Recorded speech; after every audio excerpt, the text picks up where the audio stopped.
Welcome everybody to week 7 of the Super Sunday Super Cup 2022 Winter Enduro Series presented by OTA Ontario Time Attack Esports. I'm sitting here in the booth with Joshua Cronin. Hello. And I'm Jordan Mazzugli, and we welcome you to week 7 here at Surface Paradise with the Roof RT12R all-wheel drive. We're going to get right into the race feed Actually, not the here. roof. Get trolled. It's not Oh, the roof. yeah, We changed the car. we changed the car, that's right. Yeah, it's true. So we're now running the Porsche Cayman. It's got like the worst name ever. It's like the Porsche Cayman GT4 MR Club Sport. It's the track version of the Porsche Cayman GT4, and well, basically it is the GT4 version, which sucks because the road car also has a version called the GT4. It's not very intuitive. Yeah, we made the change. The roof was all-wheel drive. This one's rear-wheel. We're gonna be mid-rear, whereas the roof was mid-all. Just because of a handling thing. At the lower speed corners, the roof understeered a ton. And kind of just talking and getting some feedback from the drivers, they felt that the something a little bit less understeery was going to be a lot more fun, given that they got a race for so long.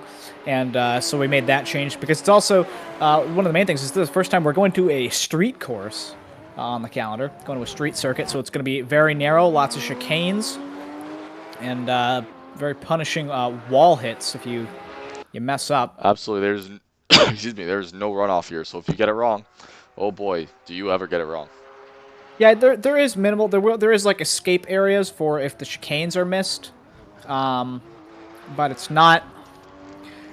That's more of like a last resort. It's not necessarily. Yeah, like you don't want to rely on it as like kind of a safe, I guess, kind of exit plan really.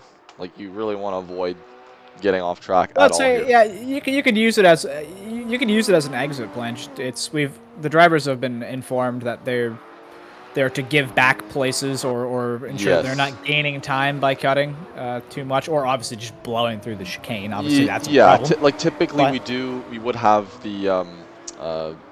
we would have it on the cut penalties and things, but just because of the fact that it's so sensitive here in the way that Assetto Corsa deals with penalties, if you cut through the chicane, you have to give back the time. I think it's like slowing down to 30 kilometers an hour or something like that lap.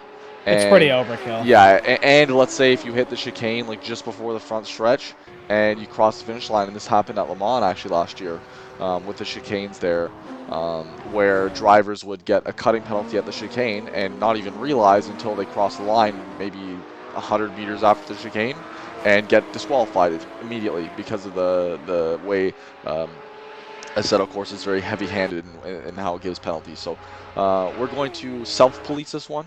We'll be watching the drivers like a hawk to make sure that they don't abuse the system. But this just ensures that you know, the race runs a little bit smoother, and then we don't have so many kind of cut penalties or oddities that tend to just kind of ruin the races for these drivers. But at the end of the day, we want to make sure that the drivers have a solid, fun race, right? So. Well, I mean, even also additionally, I mean, it's a street circuit. The track limits tend to police themselves because if you exceed track limits, you Yeah, usually hit a wall. you're gonna end up in the wall. So Like you crash. yeah, yeah. Even with the chicanes, you can cut the chicanes pretty hard, but you got to remember the roof was a road car with a sport suspension. This is a race car with a race suspension. So even if you watch them when they're hitting the chicanes, Yeah, looking at they're bouncing Gerald the here, cars. just bouncing through the chicanes, and you know, it really just kind of skipping up on two wheels there. It's definitely a risk versus reward thing. Obviously, you know, cutting the chicanes down as much as you can is going to save you time because you're not having to travel, I guess, as much distance and actually kind of have to haul the car back and forth between each chicane section, and that obviously scrubs a lot of speed and takes a lot of time. But on the flip side, with this race suspension, you take a little too much curb, it really upsets the car, and you know, it's obviously risk to have a little spin or something of that nature, and you know, set back at square one on the race. So 100%. Just over 9 minutes left in qualifying. Nathan Hodgins is on the pole. Val's in second. Doug Newman Newman's actually in third. second place here, unless my feed is incorrect. Your feed might be incorrect. Yeah, I'm seeing Doug. Hodgins still sits on the pole. I'm seeing Nathan with a 17.3 and then Doug with a 17.6. Val in third place with an 18. Doug's just now done a 17.5 too. It might just be a little bit of a discrepancy. Not sure what that's about. Yeah. Anyways, Really regardless, weird. the usual suspects in the top 5. Gerald Nemhard, 6th place with an 18.6. Really strong qualifying session for him today. Yeah, 100%. What should also be interesting too is from what we've been talking with the drivers, or at least from what the drivers figured out, Thomas has been doing a lot of research, is that drivers won't be taking tires through the entire race. This makes sense for a street course. A lot of the corners are going to be a low speed, so they're not really going to be taking tires, but also just the tires take longer than the fuel in this car. So with the amount of time that the tires take, the drivers have kind of collectively worked out that it's not particularly worth it. Yeah, it's a lot of low, like, I mean, Surface Paradise in particular, you don't really have too many kind of like mid-high speed corners where you're really loading up the tires.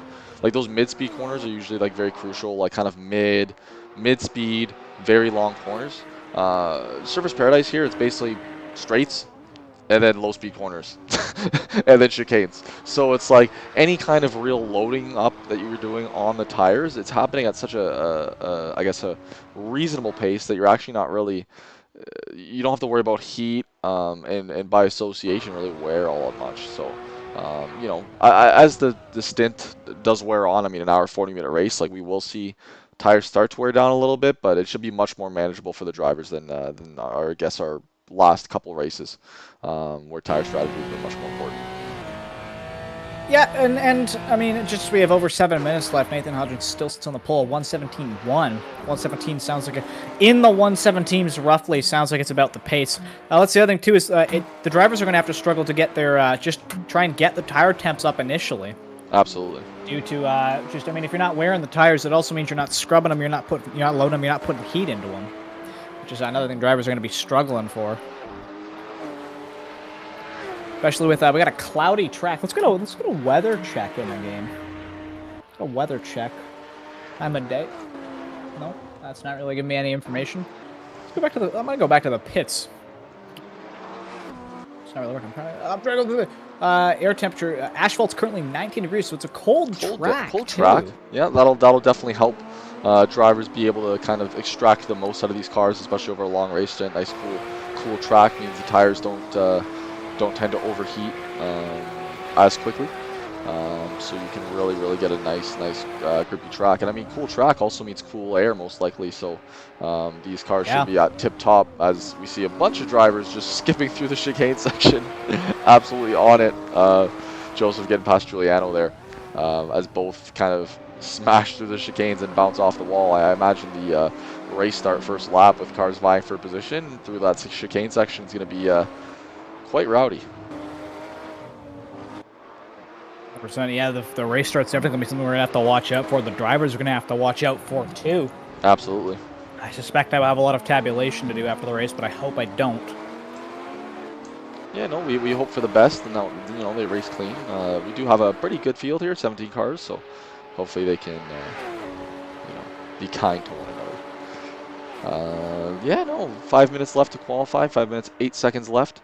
We have some drivers, quite a few actually, on track, just making their rounds, trying to get their times down. Of course, we are brought to you by Hit Motorsports, the sim racing studio out in Ajax. So if you're in the GTA and want to check out their facility, Hit Motorsports is the place. They do you know, everything from, you know, kind of drop-in stuff, sim racing events, business events.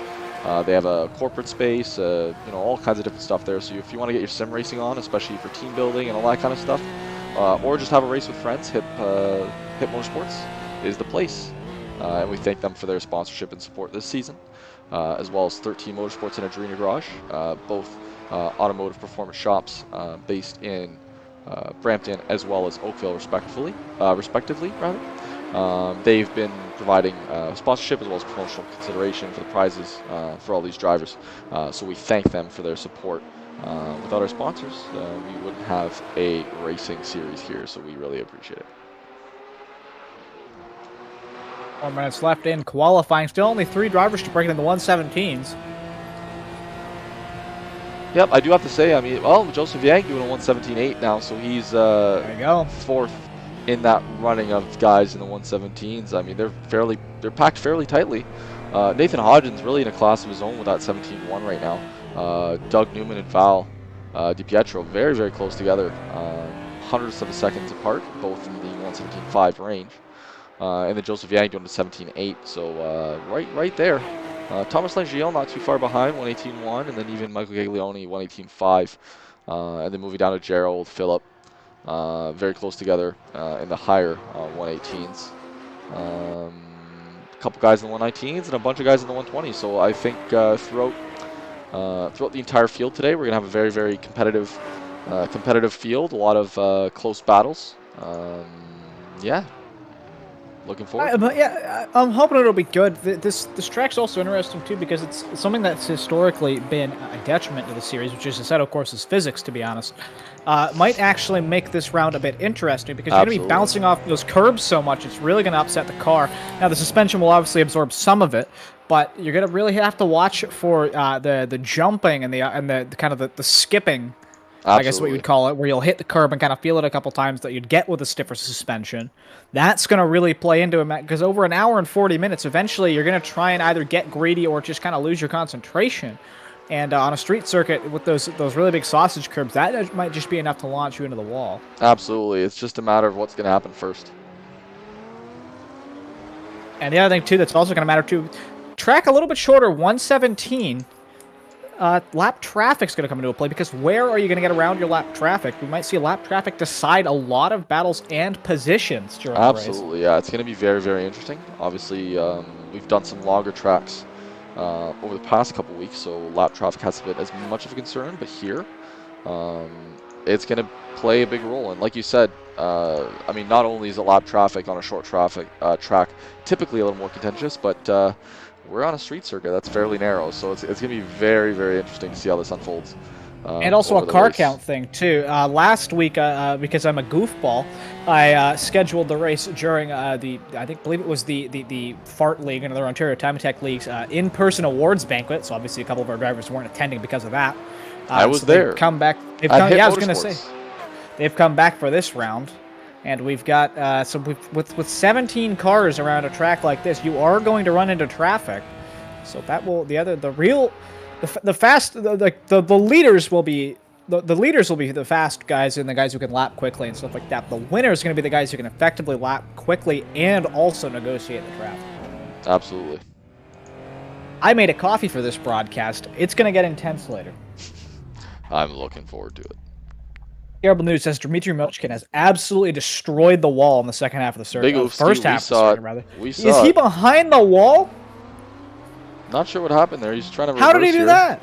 Skipping over to Thomas now as he zipping through for his last little bit here, trying to set a good lap. Don't worry, I'll keep you posted on the Dmitry situation. I don't think he's still driving into the wall.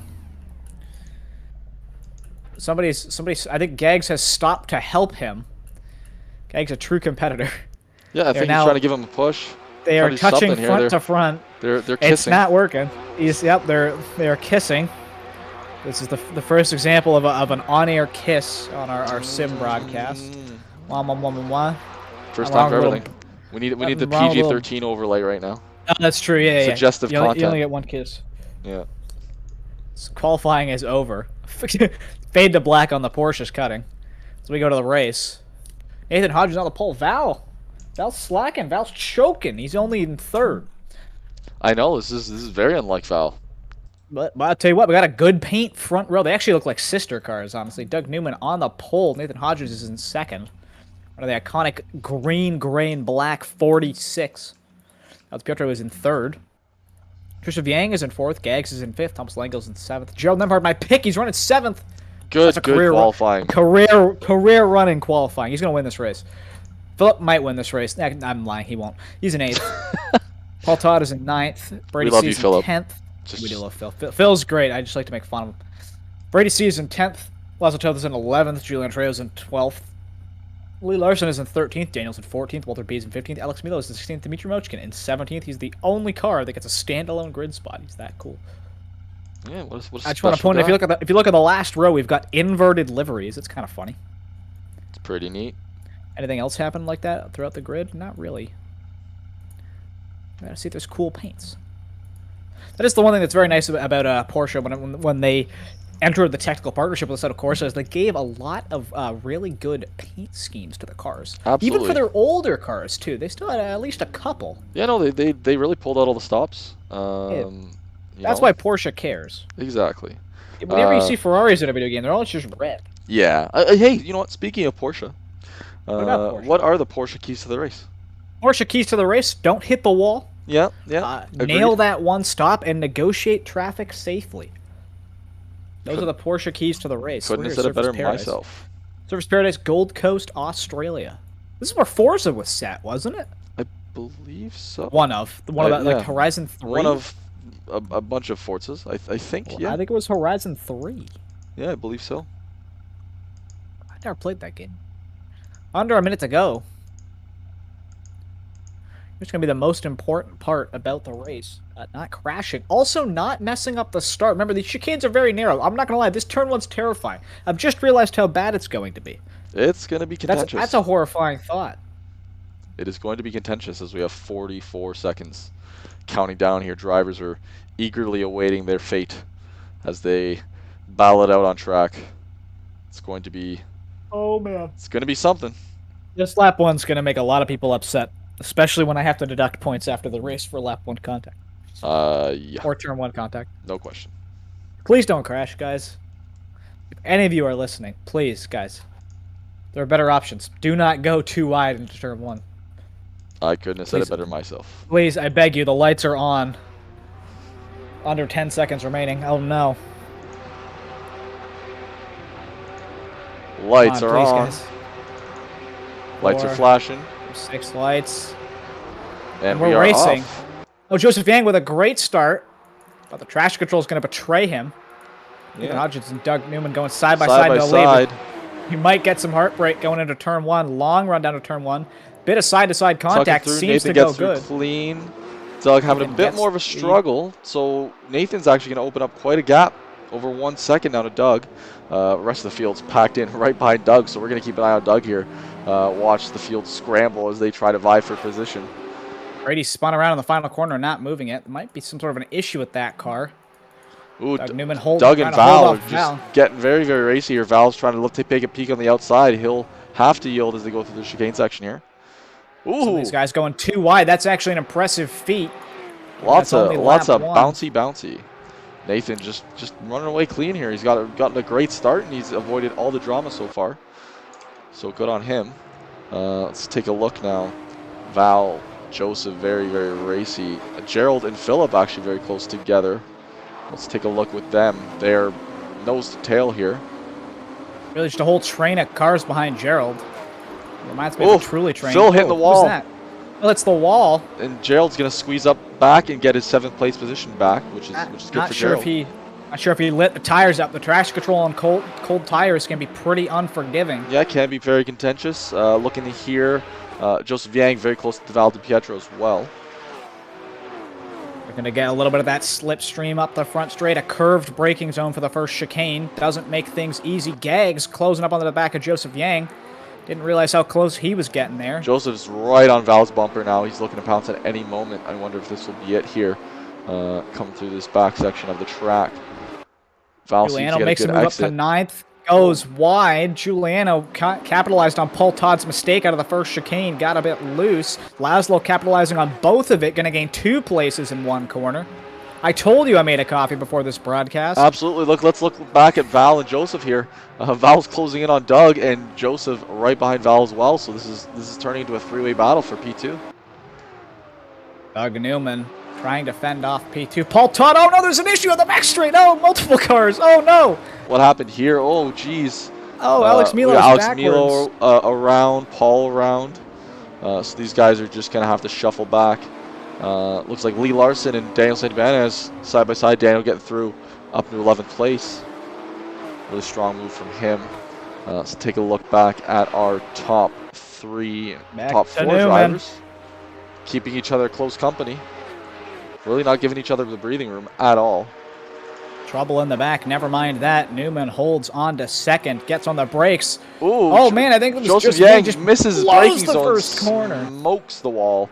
Val's gonna be very, very happy with that because, I mean, Joseph was just breathing down his neck there.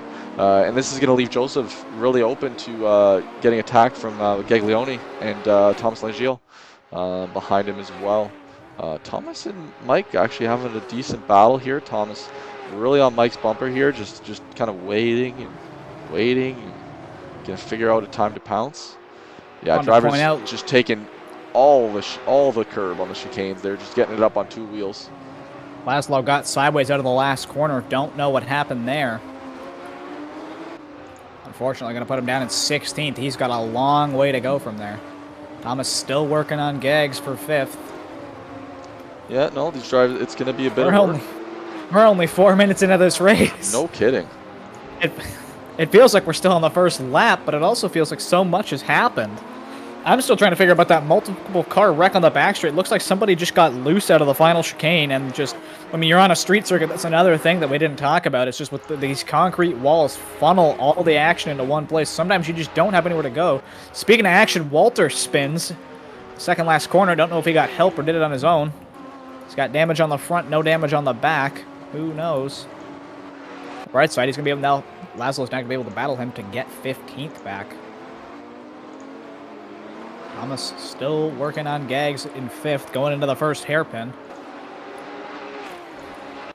Nathan has pulled in put almost a 4-second gap between him and Doug to see how long. I have to see if that gap gets bigger or shorter.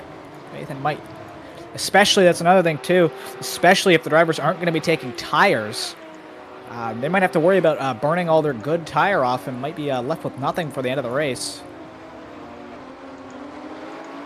Laszlo still battling Walter for 15th. They're side by side going to the chicanes. Looks like Walter might have the run. Walter takes 15th back through the chicanes. Hopefully nothing bad happens.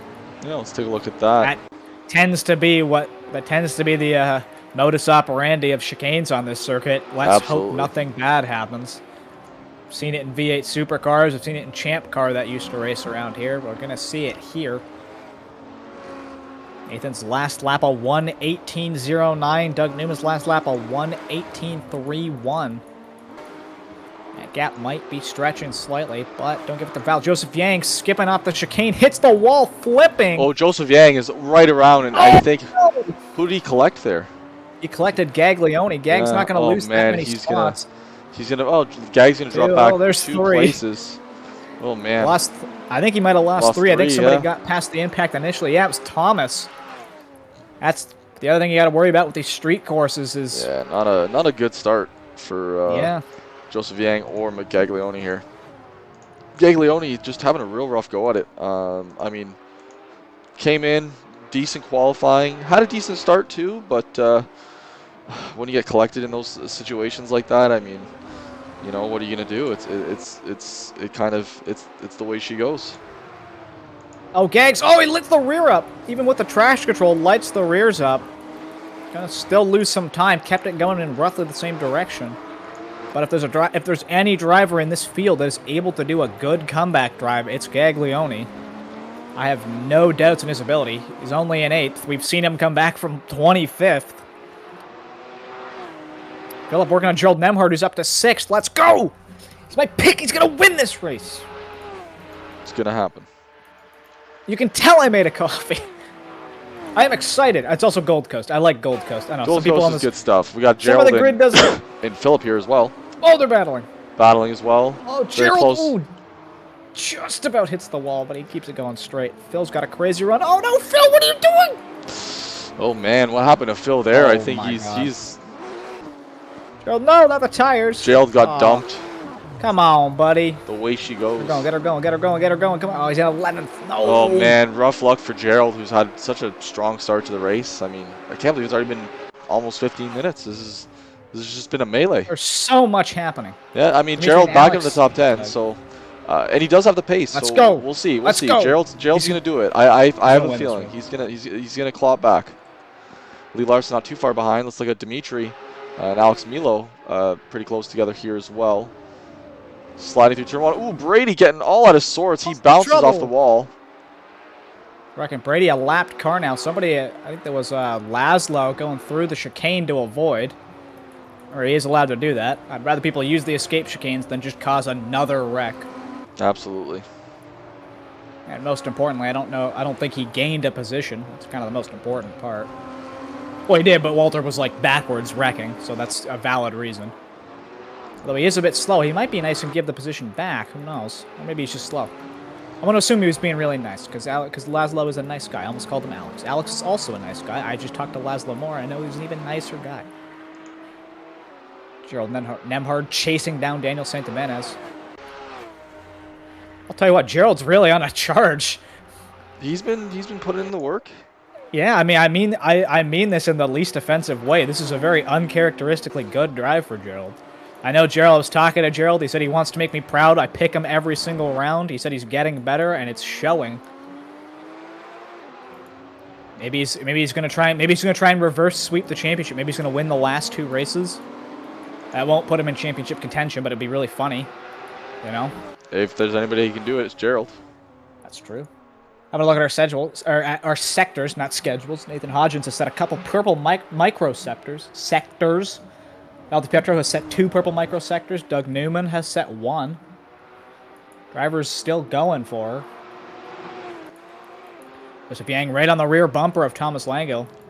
Take a look at that. Joseph having issues early this race. A couple taps to the wall, but obviously has the pace to fight with the front, so he's working his way back through the field.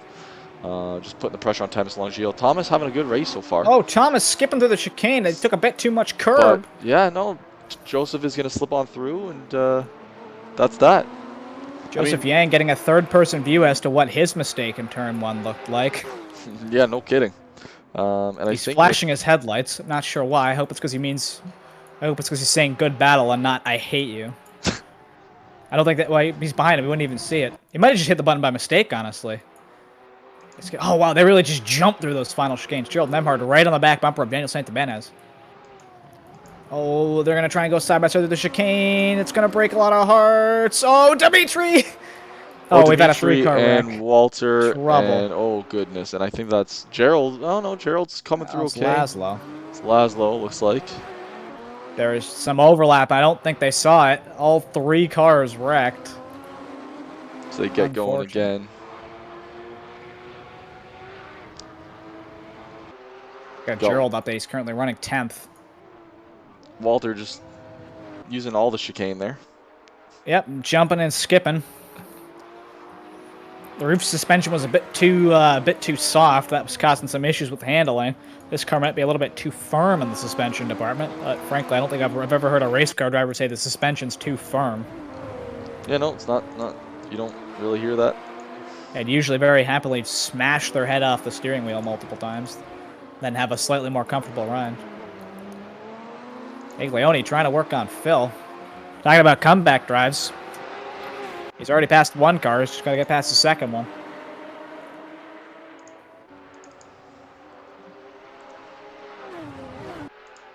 Gags opting for a better run through the, let's call it the gauntlet of chicanes, and it's going to pay off as Phil slams the wall. Thank God we run him with a 20% damage here in the series. Gags with a huge dive bomb. Ooh. Not going to work. My goodness. He's going to slip back behind Phil in 7th place there. Really went for it, but sometimes you go for it. It doesn't happen. So he's going to have to work his way back through Phil there. Gerald and Daniel Santimenez, looks like that's a battle that's hotting up as well. They're still going at it. Still going at it. Tell you what, these battles are a lot better than I was hoping for. That being said, we got an hour and 27 left. Get back to me in an hour. We will see. Tell you what, these guys are sticking with each other. Giuliano, Daniel, Gerald. Yeah, keeping each other honest. So yeah, decent little pack of automobiles. Brady's out there just getting some points. Brady had the issue earlier. I believe he may have had a penalty or a hardware problem. He did have to disconnect and rejoin. Yeah, he's going to be, I believe he is a lap down. Yeah, he is a lap down now, unfortunately. Really unfortunate for him. I mean, at least he got it sorted out, but, you know, these kind of things happen. Yeah, 100%. Nature of sim race. Absolutely. I have a hardware problem with my G25, as in it's very old, and it sounds like throwing dice down the stairs when the force feedback kicks in, but, you know. Yeah. Oh, Phil has crashed! Oh, God, what happened there? Not sure. Phil Phil has crashed. Gags up to 6th. Has an issue. Looks like he was coming out of the first chicane there. I wonder if he caught some walls some of the other drivers have done. Now looking at Gerald and Daniel and Giuliano, actually. Three-way battle for 8th place here. Gerald smart swings wide to get a better turn to the corner. A bit of door banging between Daniel and Giuliano. Gerald's going to also try his move on Giuliano. Giuliano cutting it real close. That's the thing with these street courses. The racing is so close quarters. You got to be careful. The margins are so tight. Cause a problem. Daniel gaining, I think that's 1 place out of the matter. Giuliano losing a place. Gerald with a net gain of 0. Looking to improve. I think Giuliano's probably going to try and challenge back for that. Last lap of 122.0. I don't think it's going to be improved by the battle. Last lap of 123.4. Daniel's last lap of 122.0. Giuliano getting out of the brakes. Skipping through the chicane. Gerald's right on his back bumper. Gerald's keeping him honest. He's really putting the pressure on. He's, trying to do the cutbacks through these corners, trying to maximize his corner exit as he brushes the wall there ever so lightly. Brush the wall, just as a bit to be funny. Yeah, As a joke, does a little trolling. Make sure the fenders work. Big gap up at the front, I've just noticed. Joseph Yang looking like he's got like a... Well, timing's varying. It said 13, now it's a 6 seconds gap. I think that's just because time is broken. What a healthy gap between Val and Joseph Yang. Yeah, timing's super wonky on this track, so not something that can be... timing's super wonky in Assetto Corsa in general. Very true. That's just the nature of the accordion effect through braking zones, right? It's trying to measure it off of the distance, whereas the distance is going to fluctuate a lot just because you're stopping and starting. Showed them hard skipping over some more curb. They didn't really know you could skip off of that chicane, or that curb rather, but apparently you can. You learn something new every day. You never want to stop learning. The best advice. Let's go over to the V8 Supercars Wikipedia page. Let's see him talk about Gold Coast. It's a big track. Tell you what. Well, it used to be a bigger track. We were actually originally going to use the larger layout, but that mod sucked. Slim and it wasn't as fun because it was just this, but even bigger. Imagine this, but each straightaway has an additional chicane. That's basically what it was. So this track used to host a couple big events. So we used to have, they had the Gold Coast 500, which was also the Gold Coast 600 at some point. It changed a lot. It was, so how do I explain this? Okay, so they had, Champ Car used to race here. Champ Car used to be kart, which is now IndyCar. Following me? Yes. Champ Car used to race here. They had the Indy 300 because I don't know why they called it Indy. It's because it was based off of IndyCar. I guess cool. Anyway, it used to be really cool. Then they used to have, then V8 Supercars used to be a support to that Champ Car race. Now, because Champ Car doesn't exist anymore and IndyCar doesn't have the money to go to Australia, they now have the Gold Coast 500. It also it used to be the Gold Coast 600, and it was really cool because it was a 2-driver event, one of the only events for V8 Supercars that had 2 drivers, but also they had a rule where you had to have 1 international driver. So you'd get guys like Robbie Gordon from NASCAR and like IndyCar drivers and touring car drivers coming over to drive V8 Supercars because you had to have a non-Australian or I think Kiwi driver. It was really cool. Because you'd get guys like Alex Tagliani in a V8 Supercar who would just thrash the thing to oblivion.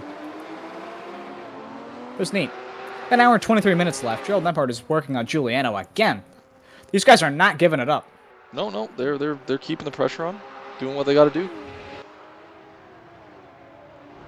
know what's something interesting that I want to note? Oh, Gerald trying to move past Giuliano. Gonna slow down because he cut the chicane. What a nice guy. Yeah. I just wanted to point out, I think the gap between Nathan and Doug might be coming down a little bit. Yeah, Doug. Not sure if that's a nature of I think it was 5 seconds at one point. Now down to 2.8. So let's check in with that. Let's see, Nathan. Yeah, up the road a little bit, but Doug just rounding the corner. Yeah, so Doug is definitely closing that gap down. Yeah, they're within eyesight of each other, basically about a corner apart, depending on where you are at the track, a straightaway apart.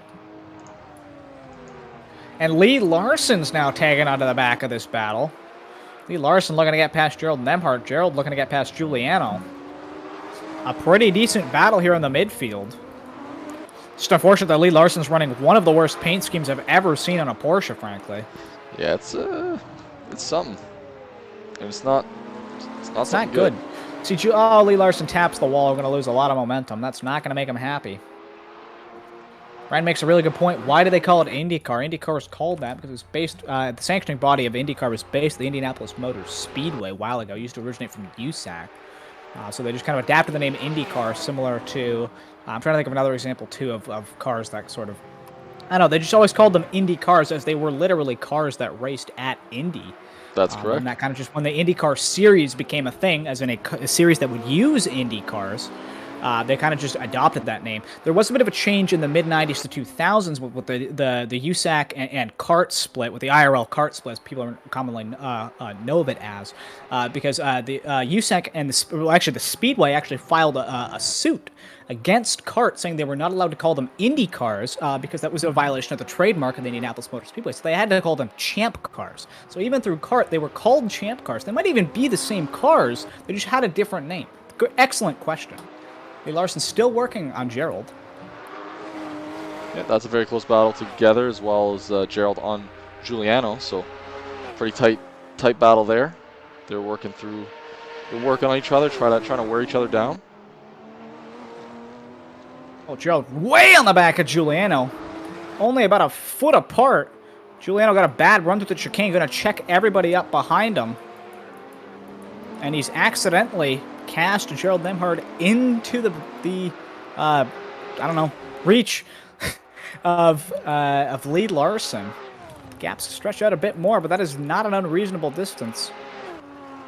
Just making it a little bit better. And that's a prime example of the accordion effect. Slowing, if you can slow the guy behind you's line, you might be able to back him up into the guy behind him. On a great save by Gerald coming out of the chicane, got a little bit sideways. But if you can back the guy behind you up to the guy behind him, you might not even have to do that much defensive work yourself, because he's going to have to defend against the guy behind him. Don't think that was intentional, but if it was, some very heads-up racing from Giuliano. Absolutely, it's about taking advantage of those fine margins and, you know, doing the little bit that you can, and just trying to maximize those opportunities. It seems like people are just getting backed up into other people. Paul Todd's now trying to move on Lee Larson. The passing stick seems to just be getting handed down the field. It's like a reverse relay race. Paul Todd running an all right car. That paint looks all right. I don't have a problem with that. It looks fine. Pretty decent. It's just average. Like it's normal. Nothing wrong with it. Gerald's just got a grayscale car. It's kind of boring. Yeah, can't say I'm a big fan. Oh, he said he's gonna get past Giuliano. Let's go. My pick has passed Gerald somebody. into 9th, finally, after battling Giuliano. The 9 car in 9. Pretty hard battle between these two throughout basically the entire race so far. Giuliano, I'm sure, is not going to give up without a fight, but for now, Gerald, really strong work from him to gain that position. Although Giuliano alongside now, he's going to have the inside line. Going through the hairpin, he will yield to Gerald, however, and Gerald maintains his position and actually opens up quite a big gap there. Just doesn't quite get there, and that move's going to slow his speed out of the corner. Now going to back him up to Lee Larson and Paul Todd. Like I said, it seems like the passing trains just moved down the field now, currently in 10th place.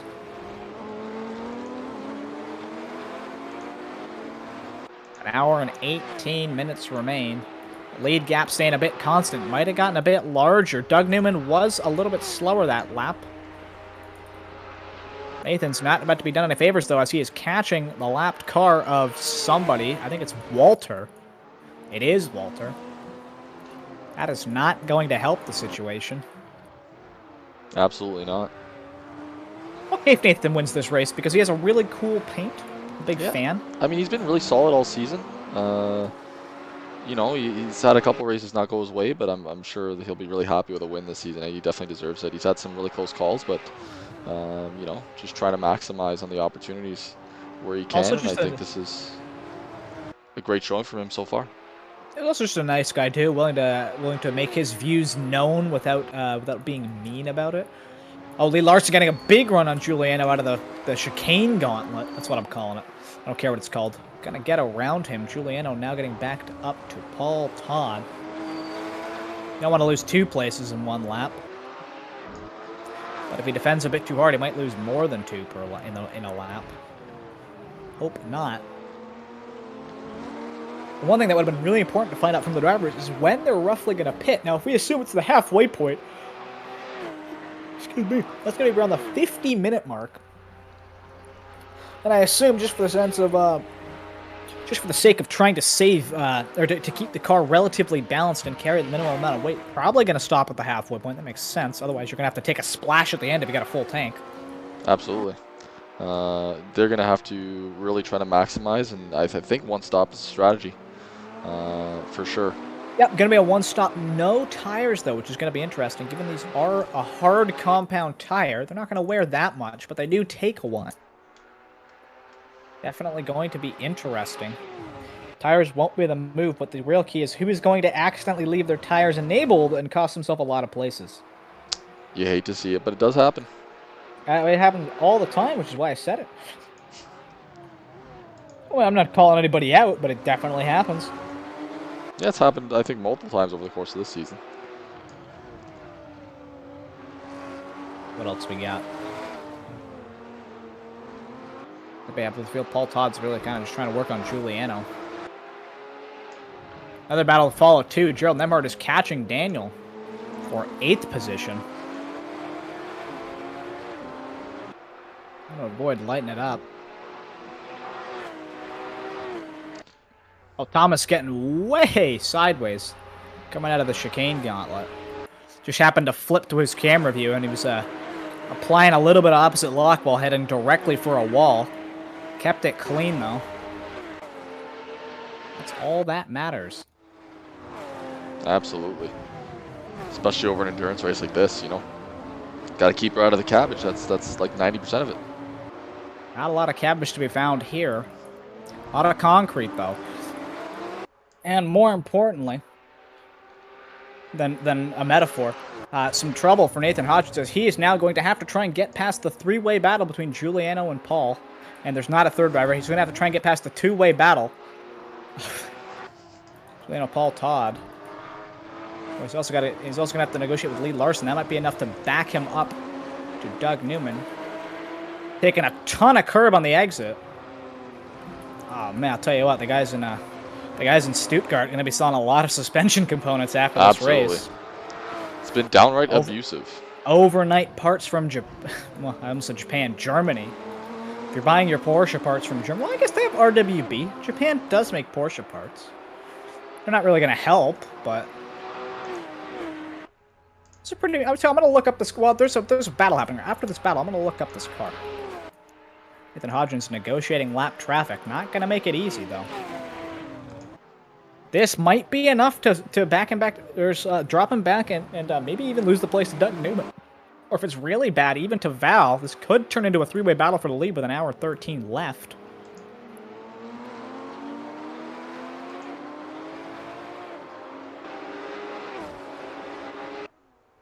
Gap between Giuliano and Paul Todd has grown to a second. Yeah, Paul Todd. And Nathan's right there. Nathan right there trying to get past that lap traffic while these two are battling.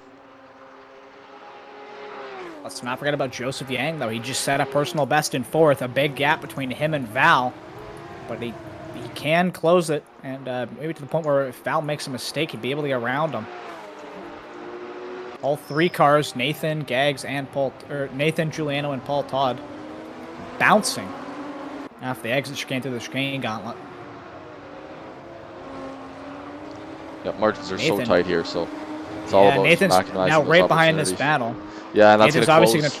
Val's now Go ahead. closed as well as Doug. Just they're all in this conga line here, just trying to get through these lapped cars, and I'm sure the blue flags are flying, and you know, it's hard. It's hard when your car is lopped down and you're also racing your own race and trying to battle for position with other guys. So it's contentious, right? So yeah, this is going to be especially difficult too, given that they're entitled to their own race, but now Nathan's also got to be stressed and seeing that orange Porsche getting closer behind him. Oh, Giuliano getting sideways on the exit. Oh, Nathan gonna have to check up. Paul Todd has an incident. Doug Newman gonna be right behind him now. And, Oh, ooh, Doug and Nathan big contact. kerfuffle. Val slips on through and inherits first place. Good Lord. Val goes to the lead. That was somebody, I don't know who that Wow. was, a lap car trying to get their lap Not back. sure what happened there, but Val just saw the opening and slipped on by, and now, oh man, Nathan's going to have his work cut out for him to get back to the lead, as is Doug Newman here, as he still has a lap car to deal with. Brady's seen his opportunity trying to get his lap back the hard way. Didn't play out for him. Val's in the lead, but Val's only got a lead by half a second. That is nothing on a street course. Trying to find a move to get past Giuliano. Not really a great place to pass on the track at this point. Remember, Doug Newman's not out of the battle. There's a car between them, but he's only 1.2 seconds back. Ooh, Giuliano and Val tangling. Giuliano way around, and Nathan's going to be able to slip by and take the lead again as Val tangles with that lap traffic. I think Giuliano hit the tire wall on the inside of the circuit. That threw him way to the right. Also had the added benefit of getting him out of the way of Val, but that definitely surprised him. Yeah, Nathan really trying to break the draft here. Val trying to look for an opening. It's going to be on the brakes. Oh, man, nose to tail. Yeah, they're very... Oh, and Doug gets through as well. They're just under half an hour. So now we got a three-way conga line here battling for the lead. Man, a battle this close over this long into the race, it'll be impressive. We still got probably an estimated around 20 minutes to pit stops. Yeah, absolutely. I think really it's going to end up being the pit stops that are going to maximize the driver's chances. Val bouncing off the chicane, smoking the wall. Taking a ton of curves. Yeah, that's good. Ouchie.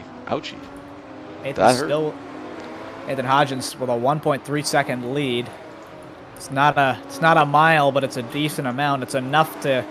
There's definitely a big difference between being 1.5 seconds ahead and a half a second ahead. 1.5, you don't really have to defend. Half, you got to be full defensive mode.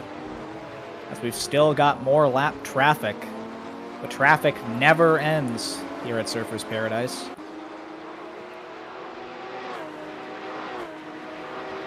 Nathan probably hoping for a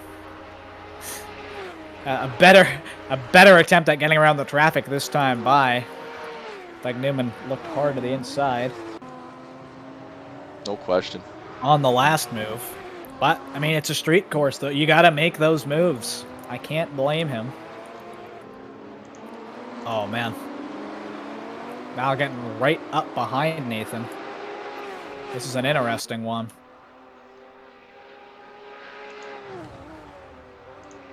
Roaring down the back straight into the chicanes. Once again. Nathan's still looking to get around that lapped car. Val right behind him. Val only a car length behind him. Looking to see if he has a move. Nathan's going to go around the lap traffic this time. Contact! Nathan gets loose. The top three are all nose to tail. Val, I think, might have missed a gear. Yeah, not sure what happened there, but Val now back in third place where he was at the start of this race with that error. Although Doug having a bit of a time trying to get around Lee Larson. Doesn't have too much issue. Val a little less patient. He's going to try to push. Val waited a little bit. I don't think he meant to use the bumper, but he definitely did. No harm, no foul. Lee out of the way. Top three all within 2 seconds now. Nathan escapes the victor out of that battle. Doug Newman's not quite in the clear yet. Val almost looking like he was making a move. Lee Larson gets on the brakes way late. Val misses the chicane. Doesn't gain any time, though, really. If anything, he might have even actually lost time. I think he might have just panicked, saw Lee Larson behind him, get a bit late into the corner. Yeah, it's been real contentious for these guys, man. Hasn't been easy. They've been just trying to kind of avoid the drama and end up kind of smack dab in the middle of it. Doug and Val obviously very close together. Nathan even able to open up a little bit of a gap here, 1.4 seconds. And I'm sure the battling between Doug and Val is going to help them open that gap up just that little bit more, give them a little bit of breathing room. These battles are going to be costing these guys a lot of wear on their tires, and it's also going to be causing a lot of wear mentally. It's just it's pretty stressful being in a battle, depending on who you are, and so only a certain amount of time before eventually you just kind of lose that edge. Absolutely. Tell you what, those onboards really loud. Very. Went to an onboard shot, extremely loud. Yeah, we've been sticking to the exterior cameras.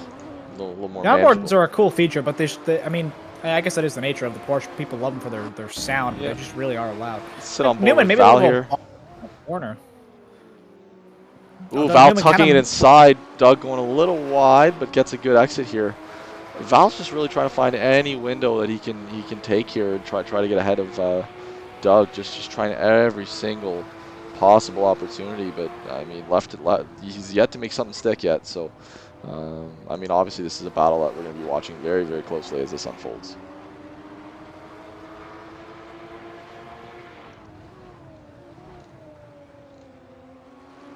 Val.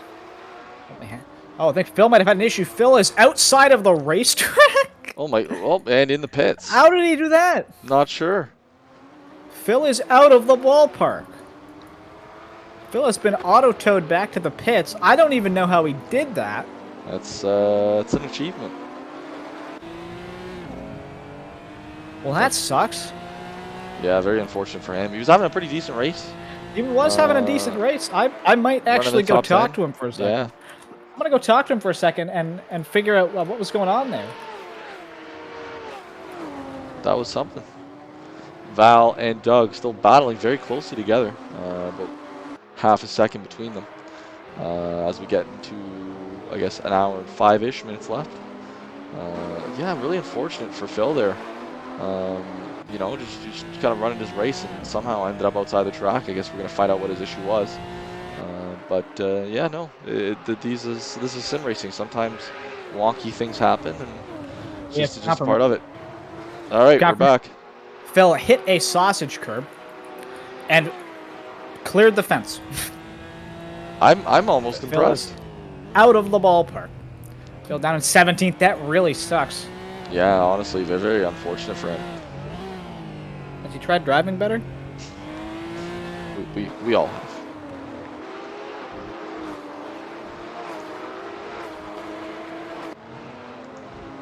Hey, what? Got a race going on right now. Yeah, no, it's cooking.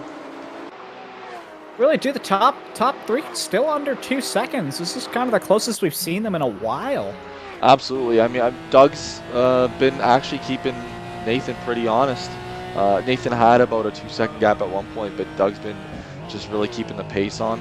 And as Nathan's going to hit the next little bit of lap traffic, I'm sure it's going to slow him down more. Doug and Val both nudging the inside wall there on the exit of the chicane as we were right along with Val here. Val within 7/10 to Doug, and Doug, yeah, sticking to that second 1.1 second gap. Nathan just about to hit some lap traffic. Not sure who that is. I guess we'll see the next time they fly around here, but should be actually Daniel Santibanez. Daniel is going to lift. Let Doug and Nathan by. Val's going to squeeze through on the brakes. Has to push a little wide with the late lift there from Daniel. Just the way he caught him. So that'll cost. And you gotta feel Val. You gotta feel for Nathan. You gotta feel for Nathan just a little bit because he works so hard to set these good laps, and the traffic really just seems to be screwing him over and kind of pulling him back towards second and third. But I mean, that's also the nature of the game. Is you gotta work with that traffic. Absolutely. And they're all within a second of each other. First to third, 1 second rather. We're approaching almost 40 minutes into this race. We're gonna get to pit stops, and they might be in a train coming into pit. Newman getting a good run out of the first chicane. He's still right there. Gerald Nemhart also trying to move on Daniel Santibanez. It's gonna work. Gerald up to 7th. Let's go. Yep, strong move there from Gerald. Gets himself back up to contention, obviously, after having his little issues early in the race. He's been having a good one, so good stuff. Daniel actually having a really quiet but strong race as well, up into 8th place. A quiet but respectable race. Absolutely. Doug and Val and Nathan, they're just keeping each other company. They've been keeping each other company for much of this race.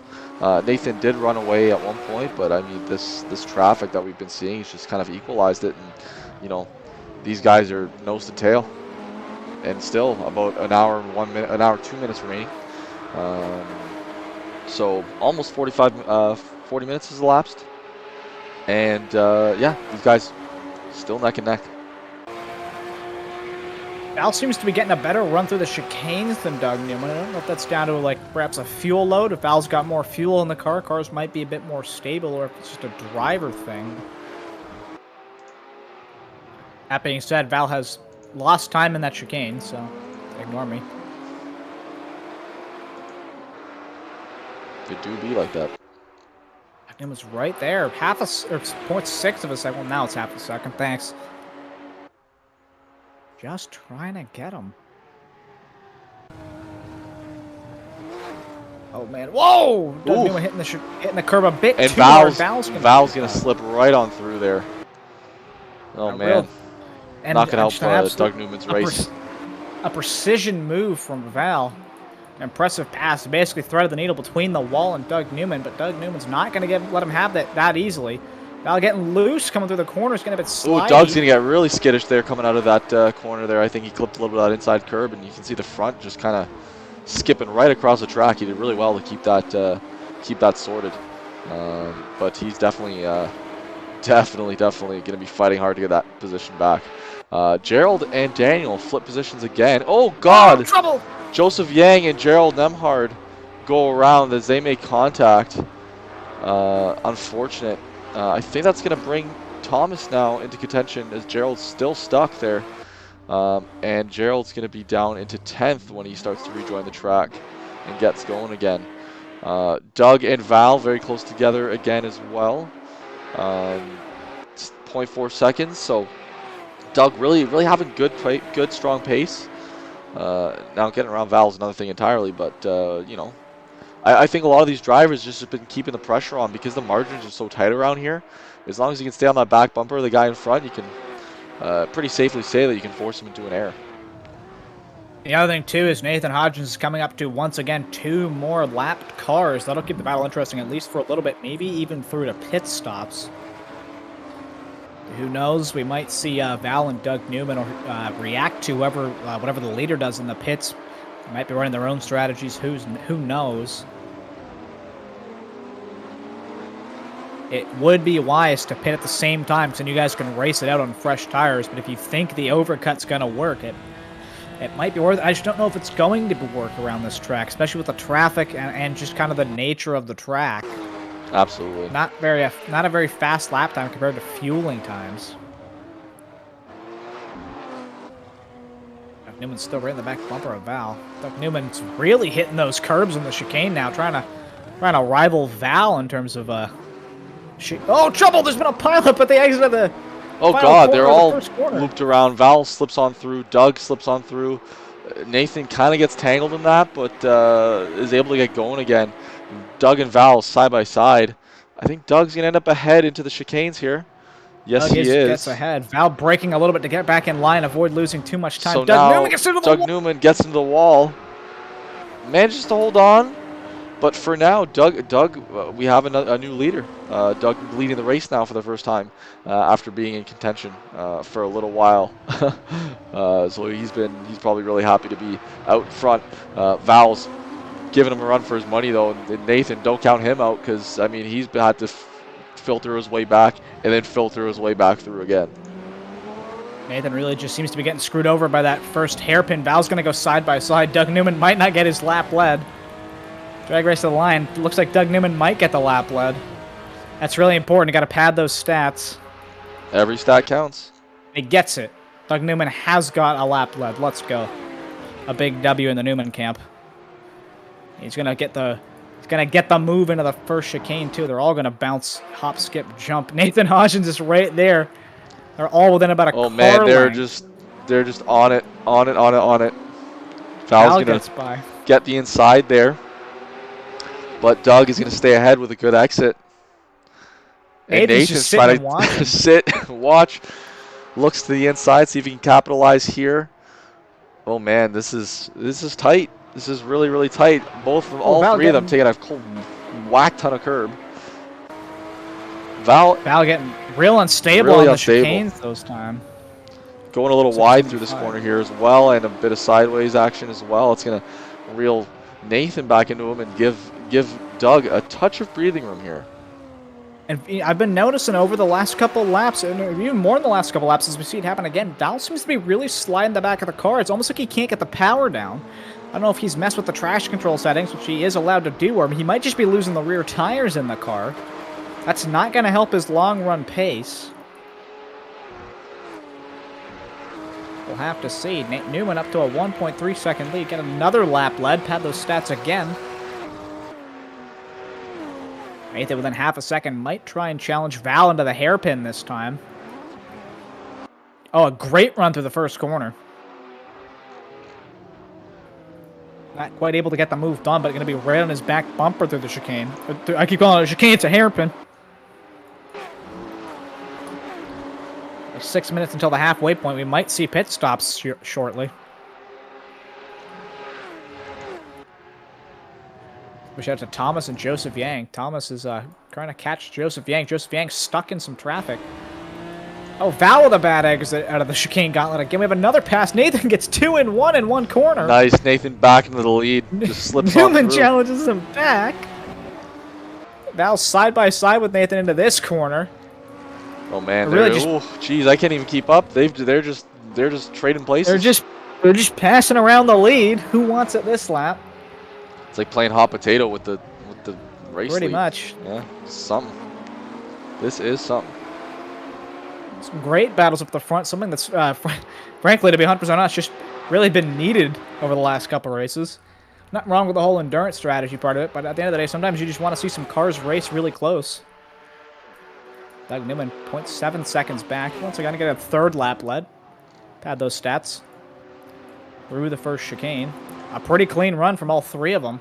Yeah, absolutely. They've been keeping it neat and tidy. Couple battles throughout the pack, too. Brady's going to get past Laszlo. Giuliano's trying to lead Larson, but all eyes are up at the front. As we're probably going to see another battle. Keep an eye on it. Doug Newman looking to defend. Jumps while Nathan taking a ton of curb through the chicane gauntlet last time. Val once again getting a bit sideways. Nathan kissing the wall coming out of the corner. Really makes you think. I wonder if Val's maybe still trying to fiddle with his traction control settings, or if maybe he just can't get that power down. Wish I had an answer for you. You might never know. Val's still getting it sideways. We got a three-way battle for 15th. There's battles everywhere. Things are happening. All the action from the last couple races has been condensed into one race here.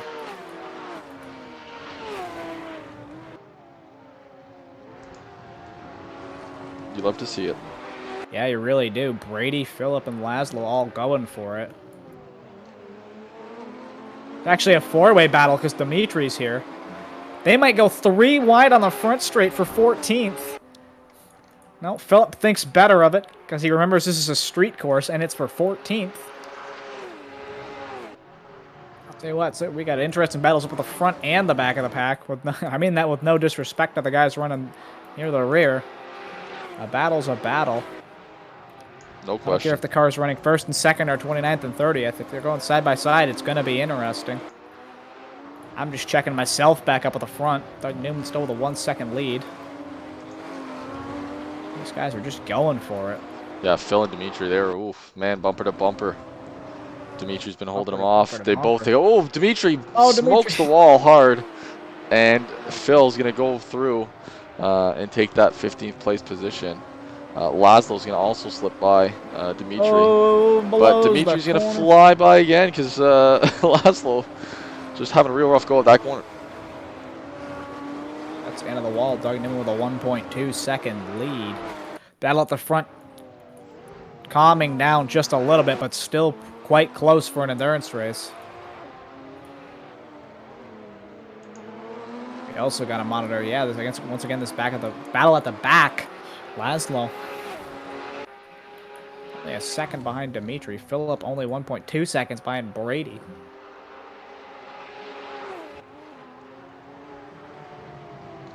Battles really just happen everywhere here at Surfers Paradise.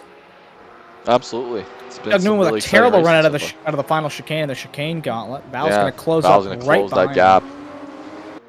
And Nathan's going to be close behind as well. And these lap times, these guys are still running high to mid 118, so it's impressive they're able to keep this pace up, given the battles. I imagine traffic's not going to help. Nathan sitting a little bit farther behind Val and Doug. Wonder if he's maybe trying to wait and let them fight it out. Or he might be sitting far enough back where he can make a reactionary strategy call based on these guys.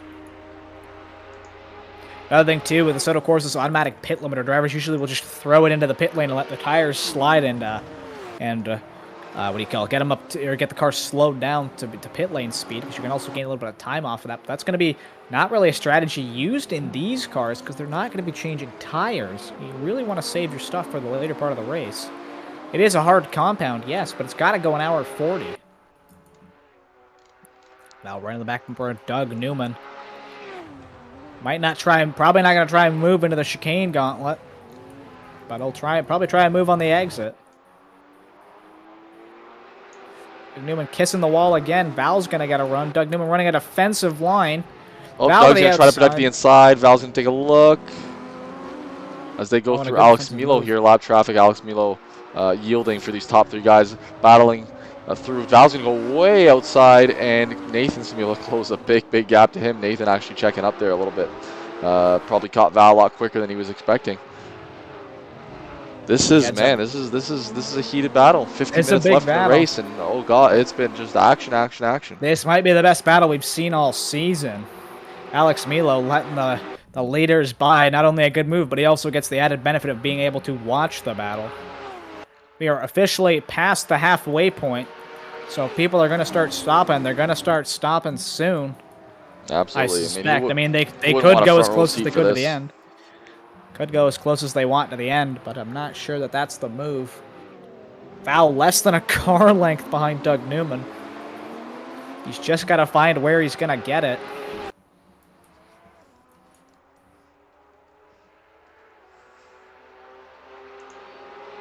.3. I still can't believe the battle's this close, this far in the race. Oh, Val getting sideways. A lot of action there, and Nathan having a much better run to that chicane. He's taking a look. Nathan's going to have the run. He's going to look outside. Try to do the over-under here. Val trying to get the run, not quite enough.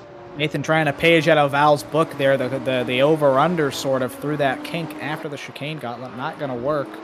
We got some battles at the back of the pack just to point them out. Phil and Brady going at it. Laszlo and Dimitri going at it. But Nathan's trying to go at it with Val for second. And Val still seems to be struggling with that oversteer. We know there are some driving strategies where you want to intentionally induce oversteer to get the car to turn in. Whether that is a matter of circumstance or a matter of intent, yet to find out from Val's strategy. If it's to get the car to turn, it's working. I mean, he's running second. Nathan kissing the wall out of the first chicane, and by kissing, I mean thoroughly using. All of it. Yeah, firmly using the wall out of the first chicane. Somebody has wrecked in the chicane gauntlet. I don't know who it was, though. I think it was Paul. I was Paul Todd. I was trying to look the relatives there. I did not think it was Paul Todd. It was somebody. Yeah. Brady and Phillip actually having a decent battle here. I've been watching the relatives kind of go up and down. Ooh, Brady using all the chicane there, all the curving. I mean, it's a street circuit. You got to use all of it to go fast. That's kind of the nature and why I happen to like street circuits. Absolutely. Dimitri as well on Laszlo. These two, yeah, near the back of the pack have been fighting pretty hard. Gerald back up to 9th place, so he's having a pretty good race. I mean, he does have a bit of a gap, 4.3 seconds up to Paul Todd ahead, but has pretty strong pace, about a second better than Paul Todd's last lap. So, you know, Gerald just needs to keep his head down, and I'm sure he'll be making up even more positions as using all the chicane, touching a bit of wall there. Get the car real center. I think Paul Todd, not sure what happened there. Or the relatives just going all over the place. Oh, look, Nathan. Does he get by Val? Yes, he does. Yes, he does. Breaks it deep, breaks it late, and sticks it. Doug now sitting pretty with a 3-second lead. Val giving him a bump draft. As one does. I'm sure he's saying, hey, nice pass. I really appreciate that, buddy. Nothing better than being chopped at the apex. Oh, man, look at Val's car. Woof. Just absolutely destroying the floor pan on that Porsche. A whole crap ton of curve. We haven't even had to resort to fun facts yet. That's how great this race is. Honestly. Doug Newman, I'll tell you what, he's pulled about a 2-second gap. He's happy with this. Last lap, a 1:18.2. Nathan might be able to go and try and get him, though. Val, like we've said, we've still been seeing Val struggling with this oversteer. Yeah, for sure. That's by design. I'm starting to get the feeling it's not.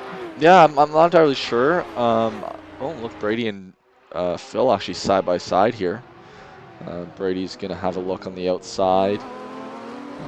Will duck out. Ooh, I don't know who got us out of. Somebody got way out of sorts there. Not sure who that was in the red car. I think that was Gaglione. It was Gaglione. Yeah, it was Gaglione there. Gaglione's been running with Daniel Santibanez. But I think Daniel Santibanez is actually 1 lap behind. Even though they are, I guess, battling for position, Daniel Santibanez is technically battling for his lap back with Marco Gaglione. Thomas having a really quiet race, also battling some oversteer issues, but he's been maintaining probably about a 5-6 second gap to Joseph Yang. Joseph Yang much further behind the leaders with the issues that he's had, but yeah, these top 3, man, they're inseparable this race. And Doug Newman has caught the ill-fated traffic again. Yeah, and they bunch right back up, so that 3-second gap, it would disappear real quick. There is nothing worse than losing all of that time you have gained on merit to traffic, but it is a necessity of endurance racing. Giuliano's going to let them by. What a nice guy. You got to think how soon these pit stops are coming. Oh, we've seen a car pit. Walter's in the pits. Looks like he was splitting his race in half. Walter pits out of 11th. Doug Newman has gotten past some traffic before the first corner. Laszlo, I don't know if he was yielding in the runoff there, but might have just been a mistake. That's what it looked like. Joseph Yang has pit out of 4th. Here comes the pits. I don't have my stopwatch up, so I can't time it. Ah! Oh. About 0.4 seconds by Nathan. Nathan getting the draft here from Laszlo, but he is going to have to get past. Really slow Nathan down. Oh my god! Oh geez! Oh my goodness! I don't know who that was. That may have been Giuliano. I'm not entirely sure. Oh, Val getting friendly with Laszlo there. Lapped car. Much closer to Nathan now because he kind of dispatched him pretty quick. Nathan had a bit of a rougher go. We can tell by the split as well because Doug is now 2.5. Almost 3 seconds up ahead. We'll have to see if Doug Newman pits this time by. Doesn't look like he's going to. Don't know if any of these guys are. They might be running the same strategy. Alex Milo has gotten past Giuliano, though. Don't think it's going to stick for long.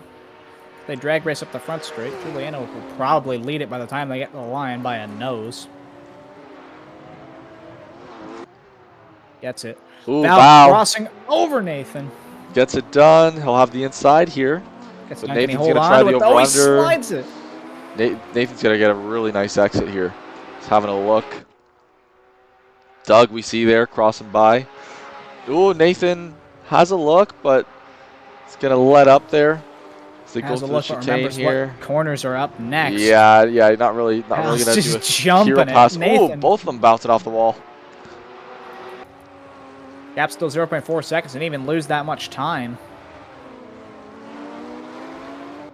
But Doug Newman has pulled a solid 3 to 4 second gap over these guys. They're now not really within view of each other.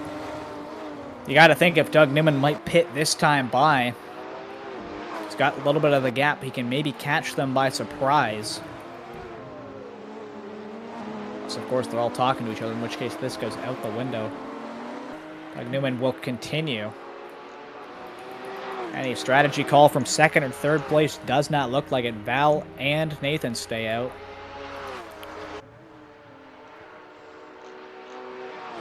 Oh, Daniel, I think, might have had an issue out of the good old chicane gauntlet. Paul Todd gets put up to 7th. Paul having a really good race as well. I think he's had his fair share of tangles, especially in the first couple laps where he's, you know, gotten tangled up with some of the back markers, but having another good race himself, well into the top 10. So good race so far for Paul Todd.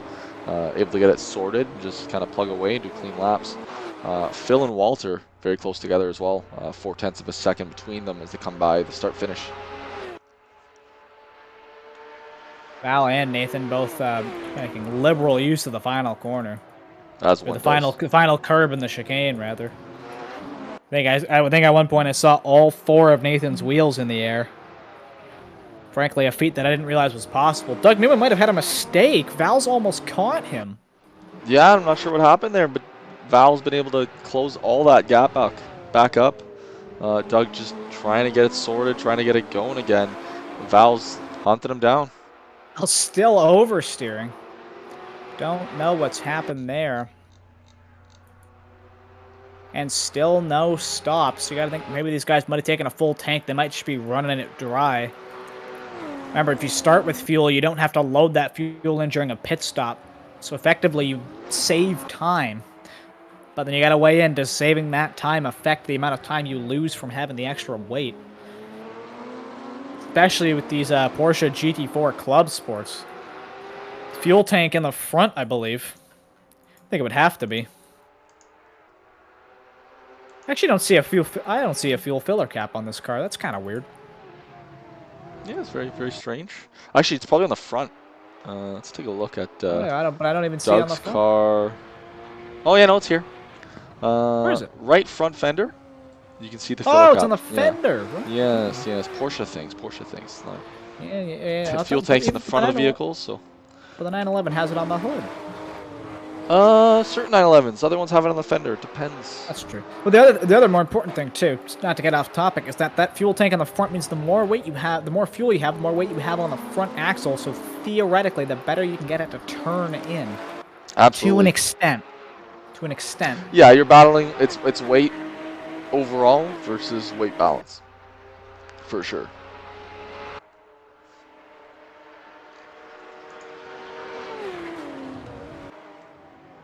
Saw that happen with the Porsche GTE cars a couple of years ago when they were low on fuel. Like for example, for qualifying, the cars would porpoise down the back straight at Daytona. Yeah, now porpoising is a problem that we're actually seeing in Formula 1.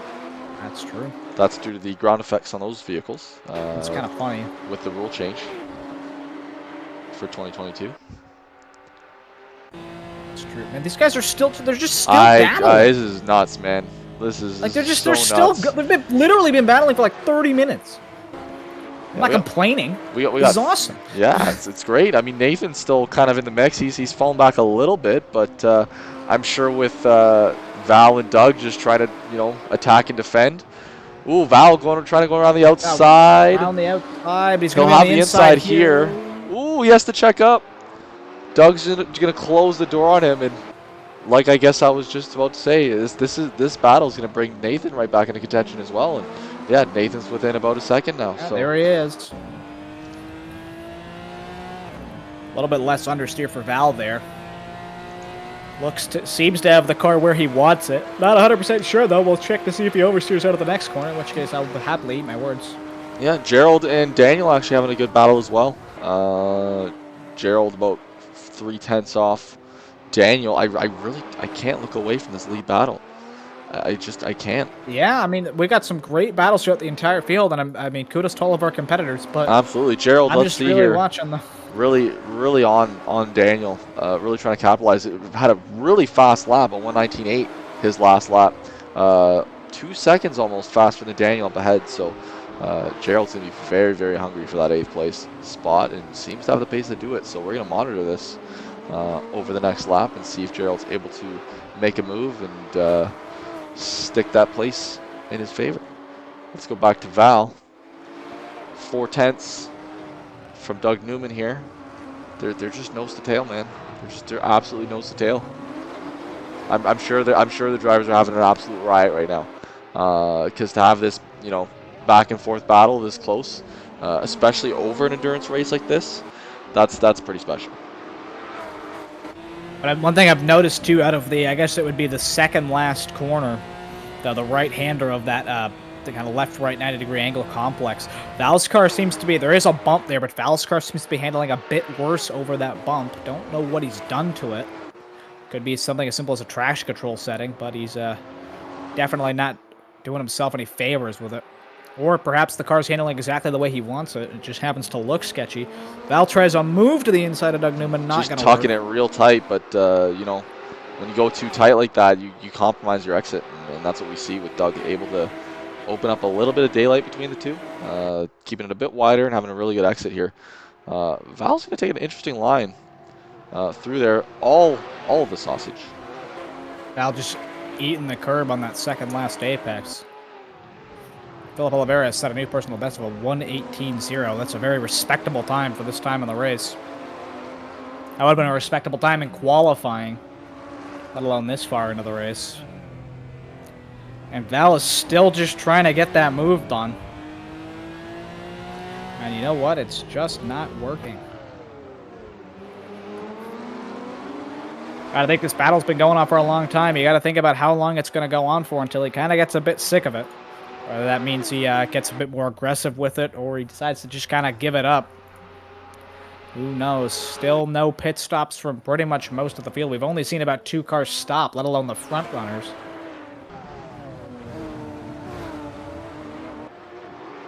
Oh man, Val with a very bad entry into the chicane. Gonna lose a ton of time. That throws him back to Nathan Hodgins.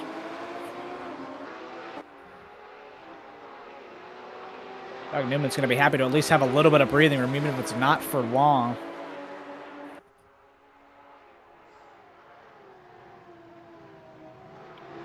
Through the chicane gauntlet. Oh man, both of them just eating those curbs.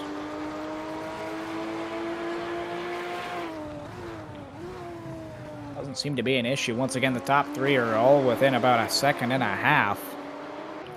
I mean, just scenes we haven't seen before in the season here. They're still battling. They've literally been battling for more than half an hour, almost approaching an hour.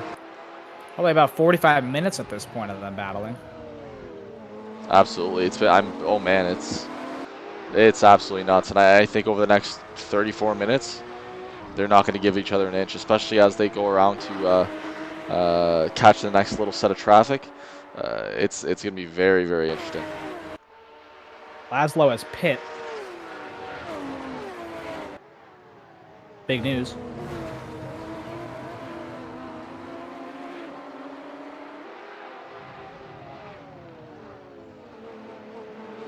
Through the first hairpin. Battle's still close. Laszlo has left for the pits. Oh, Thomas is in the pits out of 4th. You got to think the top 3 are going to be pitting soon. Let's get a quick time check on Thomas. Oh, Thomas has missed his pit box. He's got to throw it in reverse. Put it in reverse, Terry. Put it in reverse. Joseph Yang gonna get a freebie there, up in 4th place. In terms of actual stop time, not that long actually. Definitely under 10 seconds. My timer says 7 seconds, but that seems a little bit short. But I mean, the timer's probably more accurate than I am, so yeah, I guess. Man, Val and Doug just absolutely on it. Eggs has come out battling Thomas. Think about how well that's going to go. Nathan's lost a ton of time. Nathan's almost 4 seconds behind the leader, 3 seconds behind Val. Might have had some trouble through the chicane. Lee Larson is disconnected. Trouble. Uh-oh. Oh, he's back, though. Don't worry. Gerald Nemhor trying to move on Daniel Santabanez. Now we're in the back of Doug Newman. Tries a move around the outside. Not going to work. Val with the over-under. They're going to go good stuff from Val. They're going to go side by side. Val actually getting a really good exit there. So he's going to be ahead coming into this next corner, and he is going to have the inside line. Doug going to take a look, but going to have to give it up. concede. Val just Realizes using he can't go side by side through there. Absolutely not. Val's just using all the curb. Gerald Nemhard is in the pits. We're getting real late into the race. I'm surprised we haven't seen any more pit stops yet. We've really only seen about 4. Absolutely. A 17-car grid, that's quite a bit.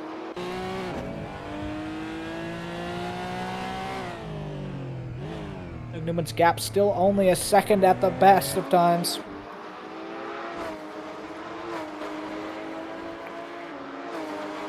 And Val's still not stopping. I wonder if they're going to go to the end. Ooh, that'd be a bit of a tall order.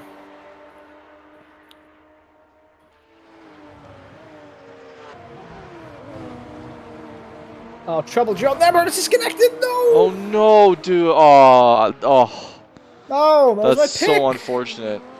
Why? I mean, he's your pick every week, but even beyond that, he's had. But he was doing well. Gerald had such a solid race today. That really. Oh man. Oh man, I'm never hosting another race. This series, we're not doing the finale. We're canceling. This has just been a heartbreaker. I really just see it. I'm distraught.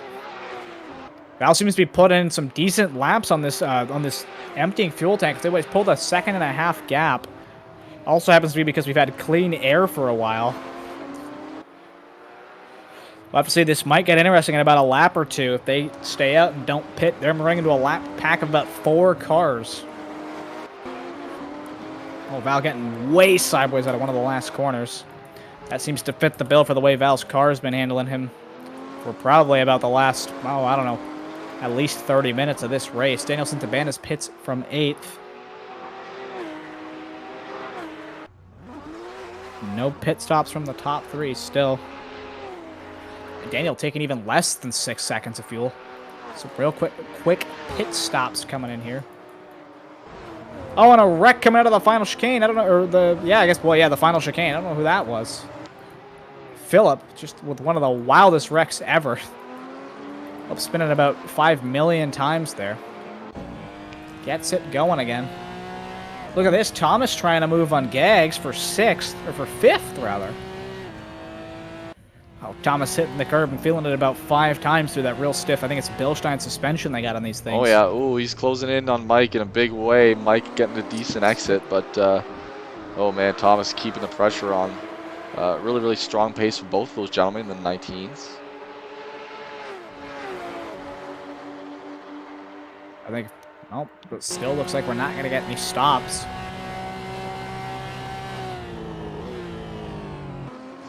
Val coming through the final corner complex now. We got to see if we're going to get any stops from these top guys. Oh, I don't know who's flipped around there, but... Oh, who was that? Where? Who? What? Just passing by Mike and Thomas there. I wasn't sure who was spun around, but they got going again. To filter through the fields. See who that was. That's a good question. Not sure who, to be honest with you. Top 3 still have not stopped. Man, Thomas and Gaglione just giving each other a real hard time. If we get to like 15 minutes left and they still haven't stopped, or maybe even 20, I will confidently say they'll go to the end.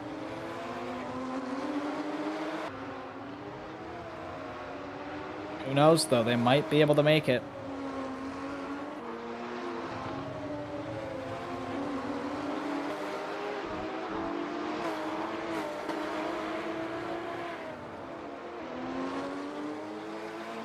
We also have a big day today. It's Robert Wickens' birthday. Oh, happy birthday, Robert Wickens. Big news. Another famous racing driver's birthday today, but I can't remember who it was. Gags is pit out of 5th. This is huge for the economy. Pit stop stocks are through the roof. Absolutely. I mean, with Gags in the pits now, I wonder... I wonder those the leaders have got to be coming soon. They got to come soon. Are they just trying to extend it as far as possible, or what's the deal? Unless, I mean, Doug is now 2 seconds off Val. Wonder if some fuel savings going on. It's time will tell. Like Gags just cut the first chicane. Don't know what happened there. I just missed his braking zone. Or it's a clever move. Who knows? But I saw it. That's the important part. Al getting way sideways out of the first hairpin. As one does. He still has not solved that problem. He'll be working with his tools of his right foot and the traction control settings. As one does. Try and solve that problem. Dimitri has pit from 14th. Al doesn't seem to be yielding on the times, though. 1:18.2. If he's trying to fuel save, he's going real quick while doing it. He's giving her Doug with a 1:18.6, so still pretty quick, but a little bit slower behind, and Nathan just matching him pretty much almost exactly a 1:18.648. Yeah, almost exactly. So it's kind of spread out, settled in a little bit. What do you say we go to a commercial break real quick? And yeah, I was just thinking about that. 25 or so minutes. Yeah, well, I'll tell you what. Well, let's see if Val stops this time by. Let's take a look. Right along with Val. If the top three don't stop, he don't stop, and they don't stop pitting. Ooh, is Nathan going to stop? They're not stopping. Let's go to ads. Nope, we're going to go to the ads. We will be back.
And we are back. Oh, big trouble. That's Giuliano. That's Paul Todd. Trouble. That's a whole bunch of cars. Val gets involved. Tangled up with that whole shuffle. I don't know if does Doug get through okay? Yes, he does. Let's look at Nathan. Nathan gets through. That was the Brady, big one. And I'm not sure who else got tangled there. They're technically still wrecking. Oh my goodness. Val's got very lucky there to kind of get through relatively unscathed. I mean, he had a little bit of bounce off of, I think it was Giuliano there at the time, but yeah, oof. I'll be honest, the gaps didn't even change that much. No, I mean, Doug was able to close in a little bit. I think Val had about a 3-second gap before, so Doug was able to get a kind of a second and a half back. Val's just got to watch for this traffic going into the first chicane. That's going to cost him a ton of time. Yeah, Giuliano's going to be really slow through there. Val's going to have to actually check up there. Tries to kind of go around the outside of Giuliano, but doesn't have the room. It's going to kind of throw him off rhythm here a little bit, but gets it going all right. Doug going to close in another 2/10. But Doug is going to have to deal with Giuliano up ahead, so we'll see how lucky he gets. If he can dispatch Giuliano relatively quickly, then I'm sure it's going to be a big difference for him in his battle with Val. Yeah, these chicanes really slowing the move through traffic down. Obviously, you can't really kind of send it on a car through the chicanes. You try, it's not going to work well. Yeah, like you don't want to, basically. If there's any sage advice, just like not the chicanes, just don't do it. Exercise a little restraint. A little restraint. But yeah, Doug able to get by on a straight, so not too much time lost from him. Actually closing in a little bit from Val. Val gonna get a good exit. So yeah, second and a half. Are the leaders gonna pit? We're looking at Val coming down the straight. No, they're staying out. They're going to extend this as late as possible. This is... Oh, Nathan Hodges is Nathan in ducks the pits. in. Nathan will be the first of the top 3 to flinch. Yep, I was going to say, yeah, first to flinch out of the top 3. I imagine with Nathan dropping in, he's going to go for the undercut. Now, whether or not Doug and Val are reactionary and try to duck in on the next lap now that they're on, or they try to extend late and try to go for the overcut, remains to be seen. But you know, imagining, you know, it really plays into just because traffic is such a big component here. Timing your pit window is essential. You really want to get back out in the clean air as best as you can. If you do end up in traffic, it really hurts the overall pace of the race. So Nathan being first to flinch, it's gonna be very interesting. He seems to have a pretty clear road up ahead, so that'll really help him. Nathan also really only took about 5.5 seconds of fuel, so they're not going to need a lot to get to the end. No, bare minimum. I think just to have a splash, avoid any need for fuel save or any kind of strategy that way. Pit stop time was fairly minimal, so it's worth it to do so. Sit in now with Doug. Doug losing quite a bit of time to Val now, 2.5 seconds behind. Val's got that traffic though. Now, if you're Val, you're approaching traffic this lap. How do you play it out? Like in my eyes, if traffic really holds you up and you're having a little bit of trouble getting past, you can't dispatch them after a lap or so. You're almost better off just going to the pits, and then try to kind of get some room back on track in clean air, versus battling through traffic, right? Because that's exactly how I would handle it. That's exactly how I would handle it. Make the stop, lose less time now than you would then. You'd also have to be looking behind you though to see what you're going to come out into. You might come out into more cars, which is not what you're going to want to see. No, absolutely not. It's a gamble, right? It's like, okay, if you could dispatch pretty quickly and get through, then hey, maybe you stay out because you're in clean air. But hey, if there's lots of traffic and you can't get through, then sometimes it's worth taking the chance. Speaking of which, Val getting by Dimitri without too much drama. Now closing in on Gaglione up in 6th place. I'm wondering if this overcut might have worked, or this undercut might have worked. Nathan. Doug next to flinch. Doug goes in. Oh, Doug's in the pits. So Doug, I'm sure with the traffic up ahead, he decides to take his fuel now. So we'll see how long that takes for him. Seems to be a pretty quick stop. He stopped for a couple seconds, gets going again. Yeah, it was honestly about 4 seconds worth of fuel. Really just nothing. Just barely enough to make it to the end. Val's one of the only top cars, might be one of the only top 10 cars not to pit. Yeah, right now it looks like the overcut played into Doug's hands a little bit. I think Nathan actually had a little bit of rough luck with traffic up ahead.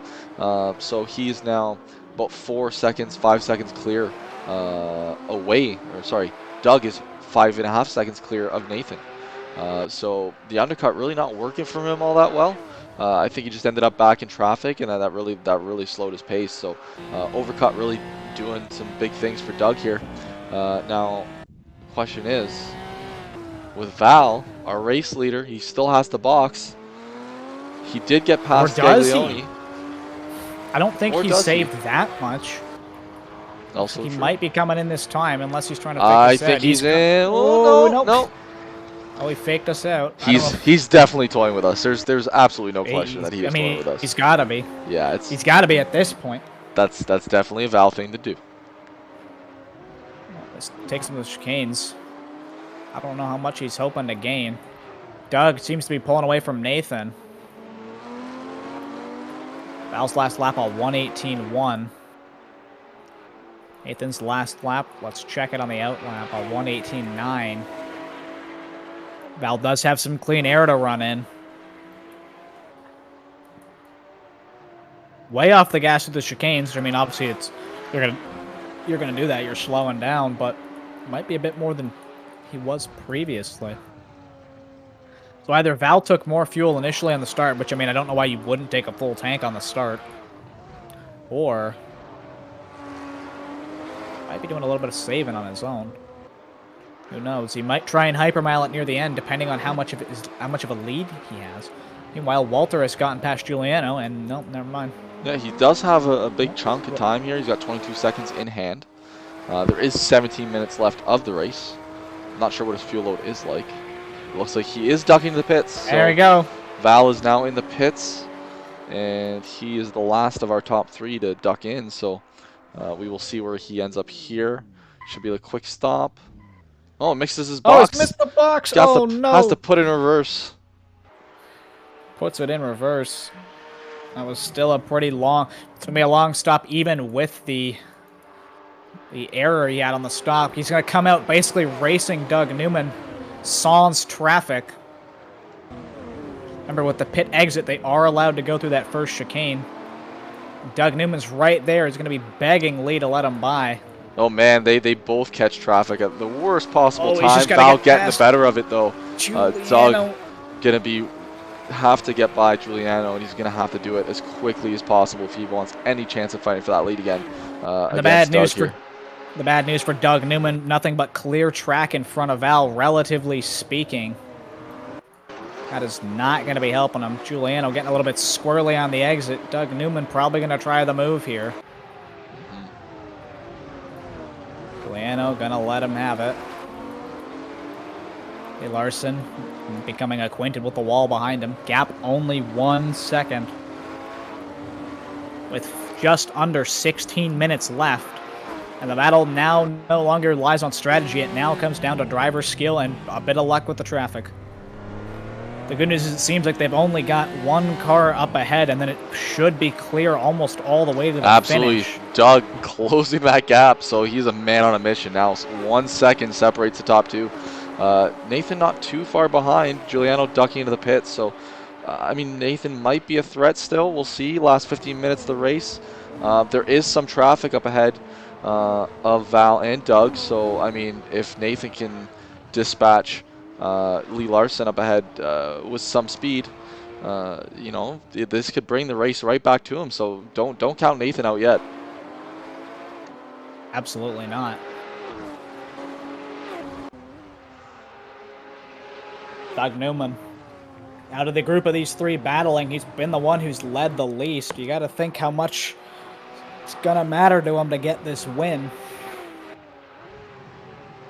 Absolutely. I mean, his pace has been decent. Val's pace has been really good as well. But I mean, look, Doug, Nathan, like they've been keeping him honest. It's honestly, it's been kind of a crapshoot in terms of who gets the best shake at traffic. So, I mean, right now it's been working in Val's favor, but you know, Doug hasn't had too bad of a go either. You know, even Nathan has been a beneficiary of some unlucky tangles with the lap traffic from Val and Doug. So, you know, it's definitely been keeping the race interesting. I honestly, with 14 minutes left, I still can't really declare a winner here yet. I mean, I wouldn't. We also got to give a shout out Doug Newman getting into the wall a bit, gonna lose some time. We also want to give a shout out to Nathan too. If Nathan wins this race, it'll be his first win of the season. Absolutely, Nathan's been really strong. If Doug Newman wins this race, it'll only be his second. Yeah, absolutely. Doug's been really strong all season. I mean, Nathan's been really strong as well. He's had a couple top 3s. So I mean, this guy, he's been really pushing hard, practicing a lot. You know, we saw it in his pace in qualifying today. He's really a guy that, you know, wants to be fighting for those wins, and you know, he has been, and you know, all day today. Basically, he hasn't been too far behind. You know, Doug and Val obviously leading a vast majority of the kind of first section of the race. So, you know, getting through traffic now, he does have some clear room ahead of him. If he can put the hammer down, might be able to make an impression and tangle with Val and Doug once again. I've been watching a little bit too. I don't know. Val might still have a little bit of that oversteer gremlin. He's been fighting the entire race. Yeah, Val doing a 119 flat, Doug doing an 18.9, so they're very similar pace-wise. I don't think Nathan's too far off pace. A little bit this lap with the traffic that he had to dispatch. But yeah, clear open road for him as well, and we know in clear air, Nathan really has the pace to do some damage. So we'll see how close he can get to these two guys up ahead. And you know, I've been monitoring this. It looks like they might catch a little bit more traffic before the end of the race. Might be Doug Newman's final chance at a win. Catching that traffic. Val's going to be trying to avoid that traffic like the plague, but at the end of the day, you got to drive fast to stay ahead of the other guys, so you can only kind of slow down so much. Absolutely. It just reels you right back into the guys behind, and you know, you want to exercise some patience to make sure you you know, get by as cleanly as you can, but you can't be too patient. You know, when you got other guys breathing down your neck, you know, when you got to move, you got to make a move. Well, you could also try and slow down a bit yourself, just to try and catch the traffic at a more favorable part on the circuit. But there's only so much you can slow down. No question. Sometimes it's just luck. That's the issue with the street circuit. You only got a couple places to spot. You got to try and time it so you catch them at a place where you can get the move done. Val with an absolute ripper of a lap, 17.9 his last lap. 17.9. Doug Newman's an 18.5. A whole whack ton of air between him and Doug. Nathan not doing too bad. He's closing a little bit to Doug. But like we said, we got 11 minutes to go, and there is traffic up ahead. Nathan went a bit faster than Doug on that last lap. But Val went faster than the two of them combined. Well, not combined, but the two of them. Yeah, looks like we got Laszlo up ahead. Nathan slamming over those curbs. Yeah, Doug closing a gap to Val again. He's within about a second. In this case, it's likely that Val, this might not be the last lapped car he encounters. Looks like he's probably going to get another one. Val getting really out of sorts, touching some wall there. I noticed a couple of drivers clipping that curb a little bit too aggressively. In that particular curb, you have that, I guess, the flat curbing that you can kind of see there, but then it kind of tucks in on itself again. So if you cut it too aggressively, you end up hitting that curb twice, one on the inside and once on the outside. So it really unsettles the car and can cause it basically to skip across the track. And yeah, Val doing an 18.5 on his last lap, with Doug doing a 17.9. So now Doug is the guy who has pace in hand here. Nathan with a 17.4. So this is holy moly, he's really flying. He's trying desperately to make up this pace golf, and he seems to be doing so within 4 seconds now of Doug. Doug now within a second of Val. So traffic coming up too. This is going to get spicy. About one of the worst places to catch traffic through the chicane. Ooh, Doug getting out of sorts, has to check up on the brakes. That's going to hurt him quite a bit and bring Nathan even closer. Val's going to get by Laszlo with no issues whatsoever, and actually going to be able to open up a bit of a gap with the mistake that Doug made there through the chicane. Nathan now almost 2.5 seconds to Doug, so Doug having a rough go with getting past Laszlo there. Still within about a second to Val. Not sure if Val had a slow sector. But if there's one man who's really been a beneficiary of this traffic so far, it's been Nathan Hodgins, who's been able to close 2 seconds this lap alone to the two leaders. Val still. Yeah, another really fast lap from Nathan. 17.5. Doug doing a 19, and Val also doing a 19 almost flat. Tied on lap times. So a second and a half. Quite literally only 1/100th slower. Exactly. A 119.018 and a 119.028. Yeah, Doug and Val in clean air. Now, Nathan just kind of poking his head out there. We see him coming through the wall there. Yeah, he's not too far behind. Oh, Nathan gets into the wall. Doug also having a problem. He's now losing a lot of time to Val. I think he got in the wall as well. Nathan now 5/10 away from Doug. I think he's going to try to go for P2.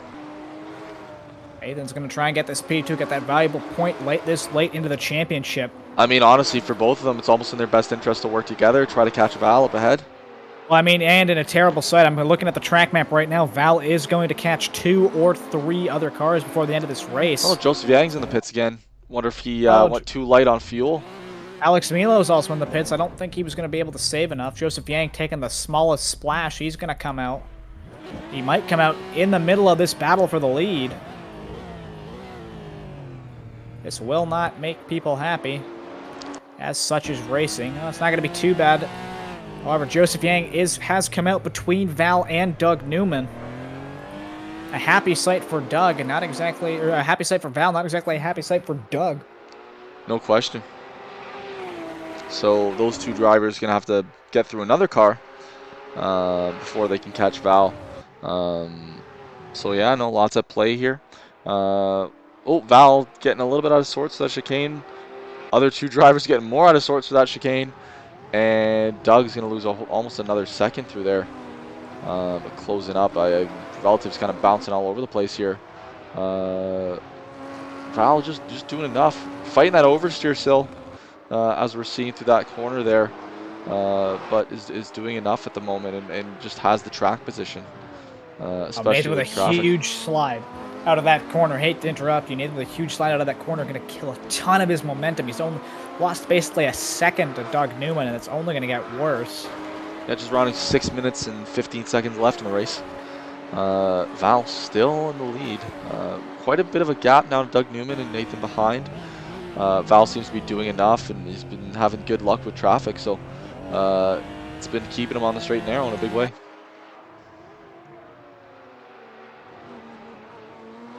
Newman 2.6 seconds to Val, Nathan 2 seconds to Doug. Now, you said there was more traffic up ahead. Do we think Val's going to be able to catch with maybe about 5 laps left? He might just run into them maybe on the last lap. I don't know how much of a matter or of an effect it's going to be. Some of the traffic that was in front of him pitted, came out behind him. Nevertheless, technically there is still some traffic ahead of him. The bigger issue is going to be the traffic between Doug Newman and Val.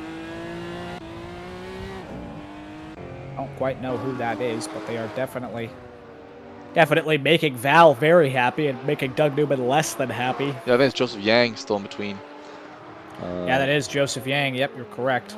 Those gentlemen. I even said his name earlier. Yes, you did. Forgot it. Oh, man. We're getting to the end of this race. Absolutely. 5 minutes to go. Val crossing the line here. Still so much on the line. Val's pulled almost a 5-second gap now. That traffic really just an absolute saving grace. Yeah, I mean, Joseph Yang's been pretty competitive time-wise, but his pace has fallen off a little bit towards the end of this race, so I'm sure Doug and Nathan having a bit of a rough go. It's hard with traffic. You kind of get target fixation when you're following a slower car, and as you follow their line and you end up making the same mistakes as them. So, despite your whatever pace you might have in hand, following slower traffic and not really having the opportunity to make a pass, you end up kind of falling into those same errors or mistakes or different lines that ends up costing you more time than if you're running an open air. Absolutely. It's kind of just second nature to follow the car in front of you, stay in a rhythm, but sometimes that doesn't always... Yeah, Val's just absolutely on it. 17.5 his last lap. Still fighting that oversteer, but without that traffic in front of him, at least for the moment, he's currently the fastest man on track. Trying to see what that traffic is up ahead. There's still quite a ways down the road. Not sure if Val's gonna be able to catch them before the end of this race, but we will see. Looking at the Marshall stand there. Yeah, no, Val's opened up quite the gap now. About 5-6 seconds to Doug Newman. Nathan's been keeping Doug honest.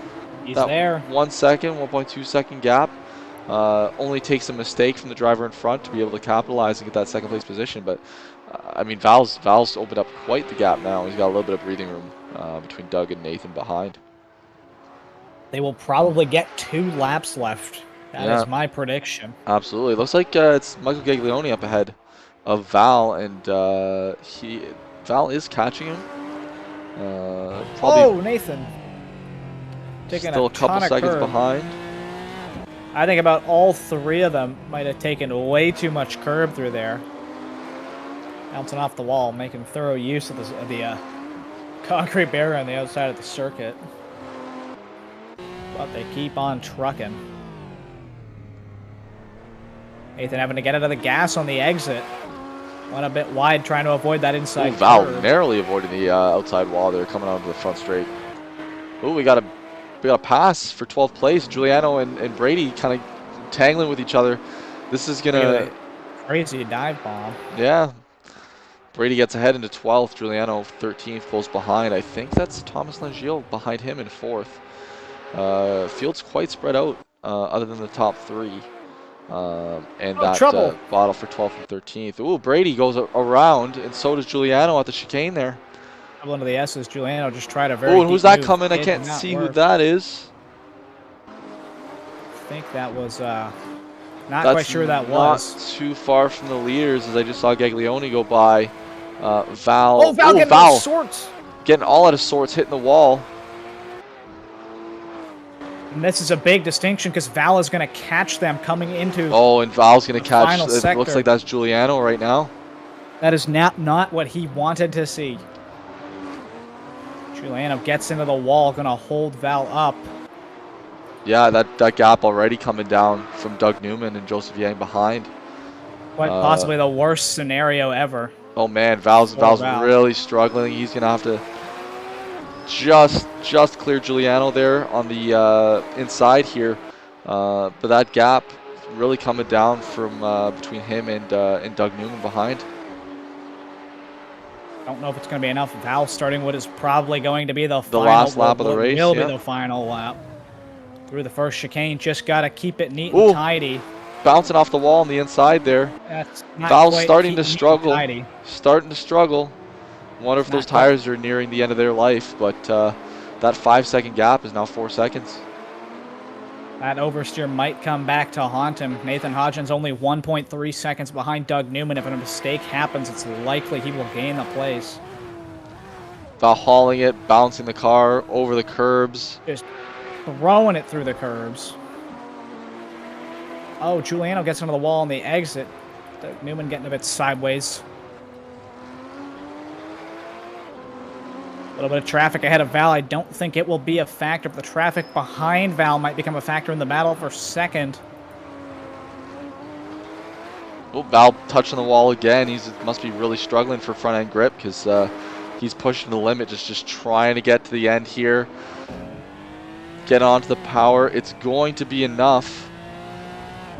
And Val is going to be our race winner.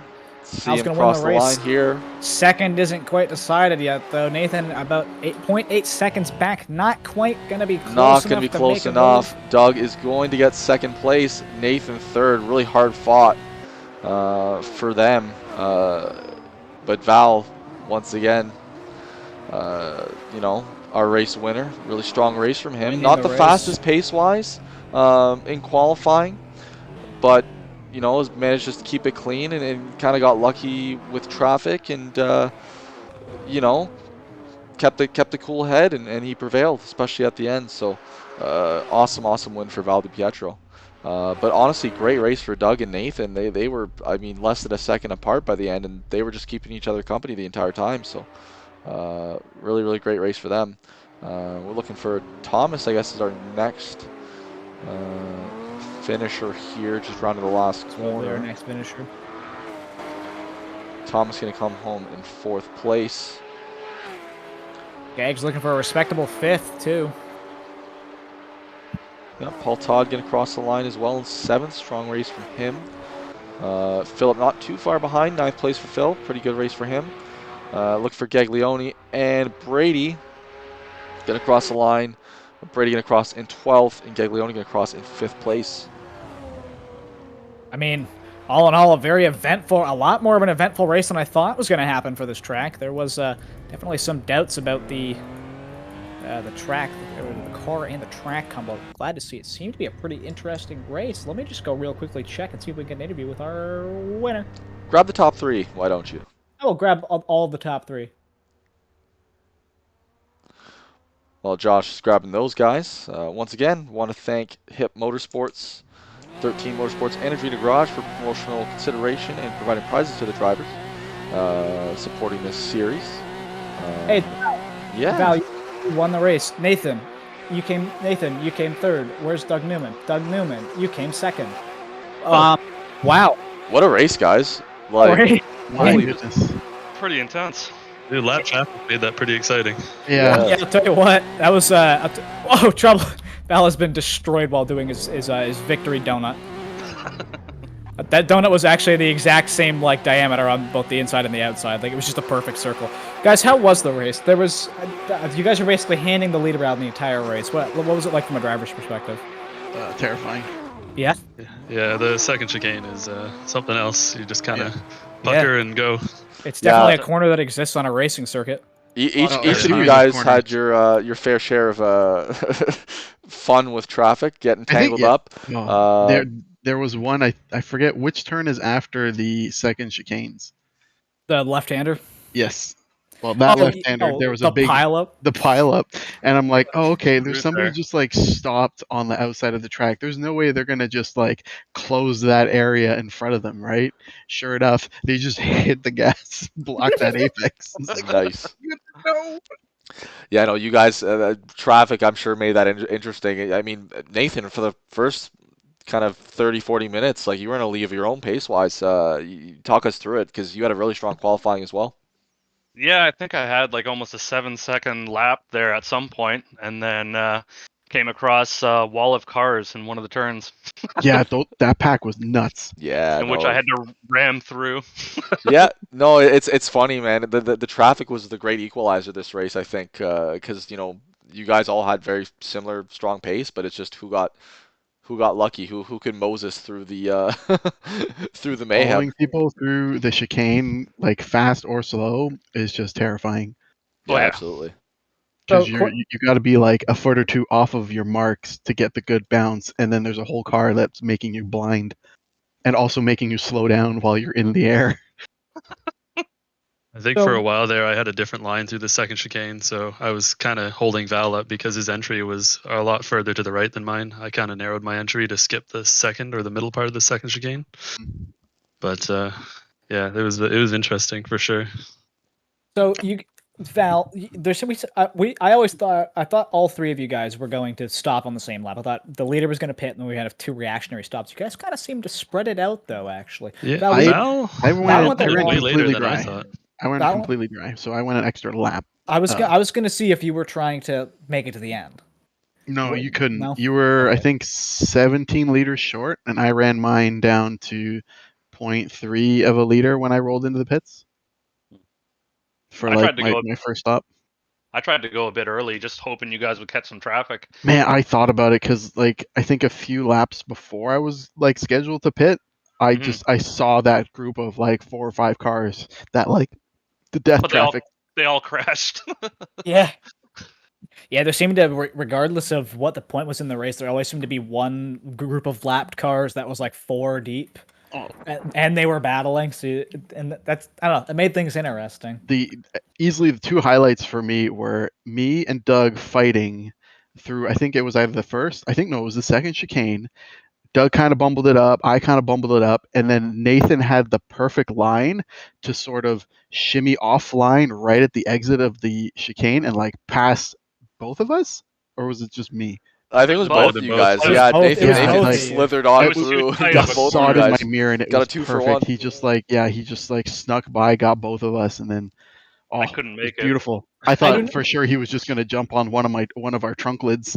Yeah, I do not think you realize. I don't think you guys know how terrified I was that he was just gonna clean both of you guys out and then also not make the corner. Like just take all 3 out. Yeah, it was really really nice. And the second highlight for me was trying to make an outside move on Doug on the last sector. Oh yeah, I remember that. That also had me terrified that you were just gonna turn him. Do you guys remember? I don't know if it was all 3 of you, but it was definitely Doug in the first corner where I think Val tried to move to the inside of the first corner, and then but Doug was also trying to move on the inside of some lap traffic, and the lap traffic only thought there was 1 car, not 2 cars. Oh, it was me and Nathan, and then Val was in third. That's how we jumped to the front. yes, that was because wild. the gaggle. Yeah, you guys all basically just stopped. It was like I saw all of these cars ahead of me, and I just was like, okay, I got to try and get squeezed into that apex. And then I didn't have time to look to see who it was. I just dove and snuck through, and I looked at the relative. I was like, Oh, that was Nathan and Doug. Oh my god. Yeah. I think I tried to go around the outside of Nathan because he was following the traffic on the apex, and then I just got squeezed and had to back out. And then I just see Val go up the inside all the way through. It's like, oh, he got the good line. If Giuliano's listening, I feel really bad. Like I had really hard contact with him. It was the final corner where you brake and you sort of miss the right hand barrier to sort of make the left. Giuliano looked like he was leaving the outside open for me, and like the three of us, we don't have time to mess around with lap traffic. If we can get by, we got to get by. And I stuck my nose in, and then Giuliano turned towards the barrier and shoved me into the barrier. And there's nothing I could do. He just turned himself and wrecked pretty hard, and I felt pretty bad. Like I could have waited, but it looked like I could have fit through there, and I don't know.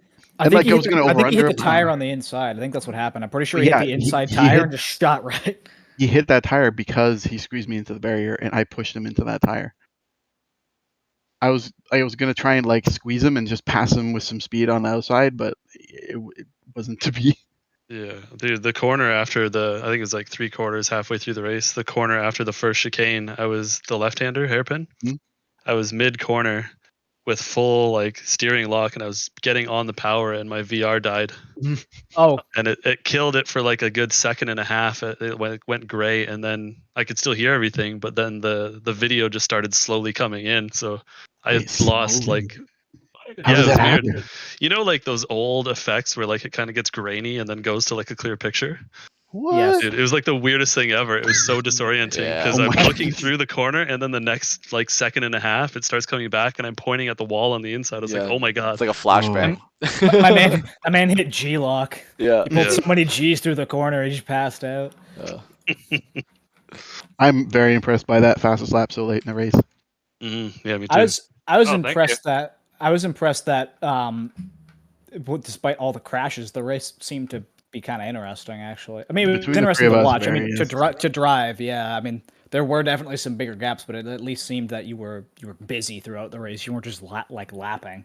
I think Doug's undoing was suspension damage. What'd you do? I think that after the first chicane, because I was trying to think about it after I noticed it, was I tapped the wall on the left-hand side after the first chicane pretty good. Yeah. Had a really bad bounce off of it, and then from that point on, I just noticed I was having trouble braking. Like my braking was very long compared to what unstable? It was. Just longer. Like it took. Okay. It felt like it took like a good 20, 30 meters longer. In some of the zones, it was really throwing me off because I was hitting the same braking points but blowing the corners, and then trying to compensate. So I had to back off a little bit for readjust my braking zones. I think Nathan's undoing was trying to be a 747. I launched into the wall hard, and then I think I lost like 5 seconds. Yeah, I multiple times saw like 2 of the 3 of you with like 4 wheels in the air. Oh man, yeah, Nathan wins for like big hits. He wins for the Yeet Award. I was going for it over that last curb. I think 2 cars went upside down. Joseph and somebody else. Phil flipped out of the track, as I was informed. I don't know how Giuliano at one point. I don't know if he was roof down, but he cartwheeled. And a couple of people just like spun or like got taken out. Not necessarily got taken out, but you know what I mean. It'll be interesting to see who gets the contact bonuses. Yeah, definitely not me. You might be surprised. Like I think everybody was pretty contact heavy throughout the entire race. Oh yeah. There was like, if anybody raced a clean race, I'm gonna be car to wall, car to car. Like I know we most of our issues were lap traffic, like just giving people a bump and a nudge. Oh yeah. Oh, there was one point where like Val quite literally did the textbook like nose to bumper, like get out of the way. It didn't actually do anything, but he just like nudged a guy and shifted him over. Oh yes, a bump and run. I think it was Lee. Yeah, like it was just a textbook bump and run. Man, Lee did some reshuffling of the order a little bit. Did he? I had to dive in on him the one lap. I don't think he was too happy about it. It was a little bit scary trying to get around Lee. No, there was a couple people who were not happy about dives. But I mean, it's a street circuit. At the end of the day, a lot of the moves you can make have to be dives. The issue is just there's a certain amount of dive where it's like, okay, let's dial it back. Yeah, because you're really not going to gain enough on the straights like with the draft. Because I mean, like I said, of course, the things. So it's like you just kind of have to send it. Pretty much. What a round. You guys looking forward to next week? I hope the racing is as good as it was this week, because this was a straight battle and it was awesome.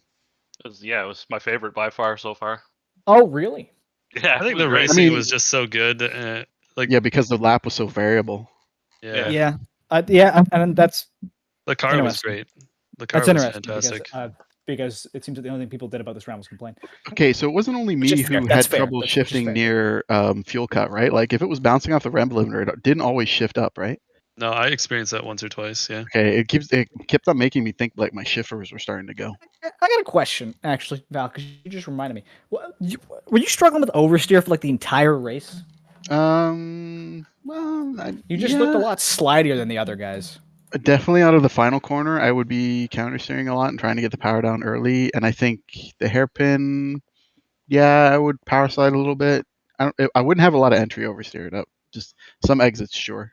I was commenting on that kind of mid race. I noticed that Val was very good out of the last corner. Oh yeah. I mean, it's also Val's style. Let's be honest. Yeah. Slide Val, did you tease us with a pit fake? A pit fake. Okay. What's It that? looked like there was one time where you were heading towards the pit lane, you just pulled out at the last second. Might have been passing Giuliano. No, you were just going left as if you were to enter the pits and then just continued going. Maybe I was messing with my pit strategy. Oh, maybe. Unintentionally. All right. Yeah, thanks. Yeah, thanks, gentlemen. Thank you. Good racing. Bye. Yeah, this turned out really well. Yeah, Yeah, I won't lie, I was stressed coming into this race. So were we. Rightfully so. Right. So yeah. Dude, have fun. everybody was giving you a hard time though. Oh yeah, I mean 75% rightfully so. Mhm. 80 95 98% rightfully so. So I promise next week will be better, guys. Thanks. It's gonna also be the season finale. We're gonna have a points update, kind of a standings, like who's where, who needs to do what, going into the final round. So that should be interesting. Yeah, See some I'll probably storylines get and those stuff. points up later tonight. Okay, that works perfect because then I can do consistency tomorrow. Cool. All Yeah, right. good race, Doug. Good race, Nathan. It Yeah, was a good race, pleasure. guys. That was fun. I loved every minute we were side by side. Yeah, it was great, gentlemen. You guys drove It awesome. was- It was very fun to watch. That was incredible to watch. I am glad it was fun to watch. It was fun to drive. All right. We'll have a All right. good one. Later, guys. GG. All right. See you guys. There they go. There he goes. All righty. I mean, that's kind of it, Thomas. I mean, I'm excited for the next round. It's our championship finale. Yeah, it's gonna be Yeah, no, Suzuka Formula Agile, which is I I guess think it's a set actually of just agile. I think it's literally just agile. Sorry, I lightweight see moves. ILE, and I have to just throw It does you look know, Italian, though. I know what you mean. like some of this. Anyways, it's gonna be a fun one. Suzuka's fun as heck in Formula cars. So yeah, it's gonna be good. It's gonna be a nice change of pace for these drivers after getting tortured with a street course this week. So Oh, I mean, yeah, of course. And Suzuka is also very much a driver's track, so it should be a lot of fun. A lot of fun. absolutely. Wow. I'm just flabbergasted. I can't even pronounce things correctly, just like normal. Yeah, no, Alright. it was a fun one. We thank everybody for tuning in and sticking with us. Hope you guys enjoyed the racing, and we will see you guys next week. Once again, thanks to Hit Motorsports, 13 Motorsports, and Adrena Garage for supporting the series. And of course, Ontario Time Attack, who let us put this Dog and Pony show on year in and year out. So yeah, see you guys next week. See everybody next week. Take care. It's gonna be a big race. Yes, the final. Dun dun. Dun dun.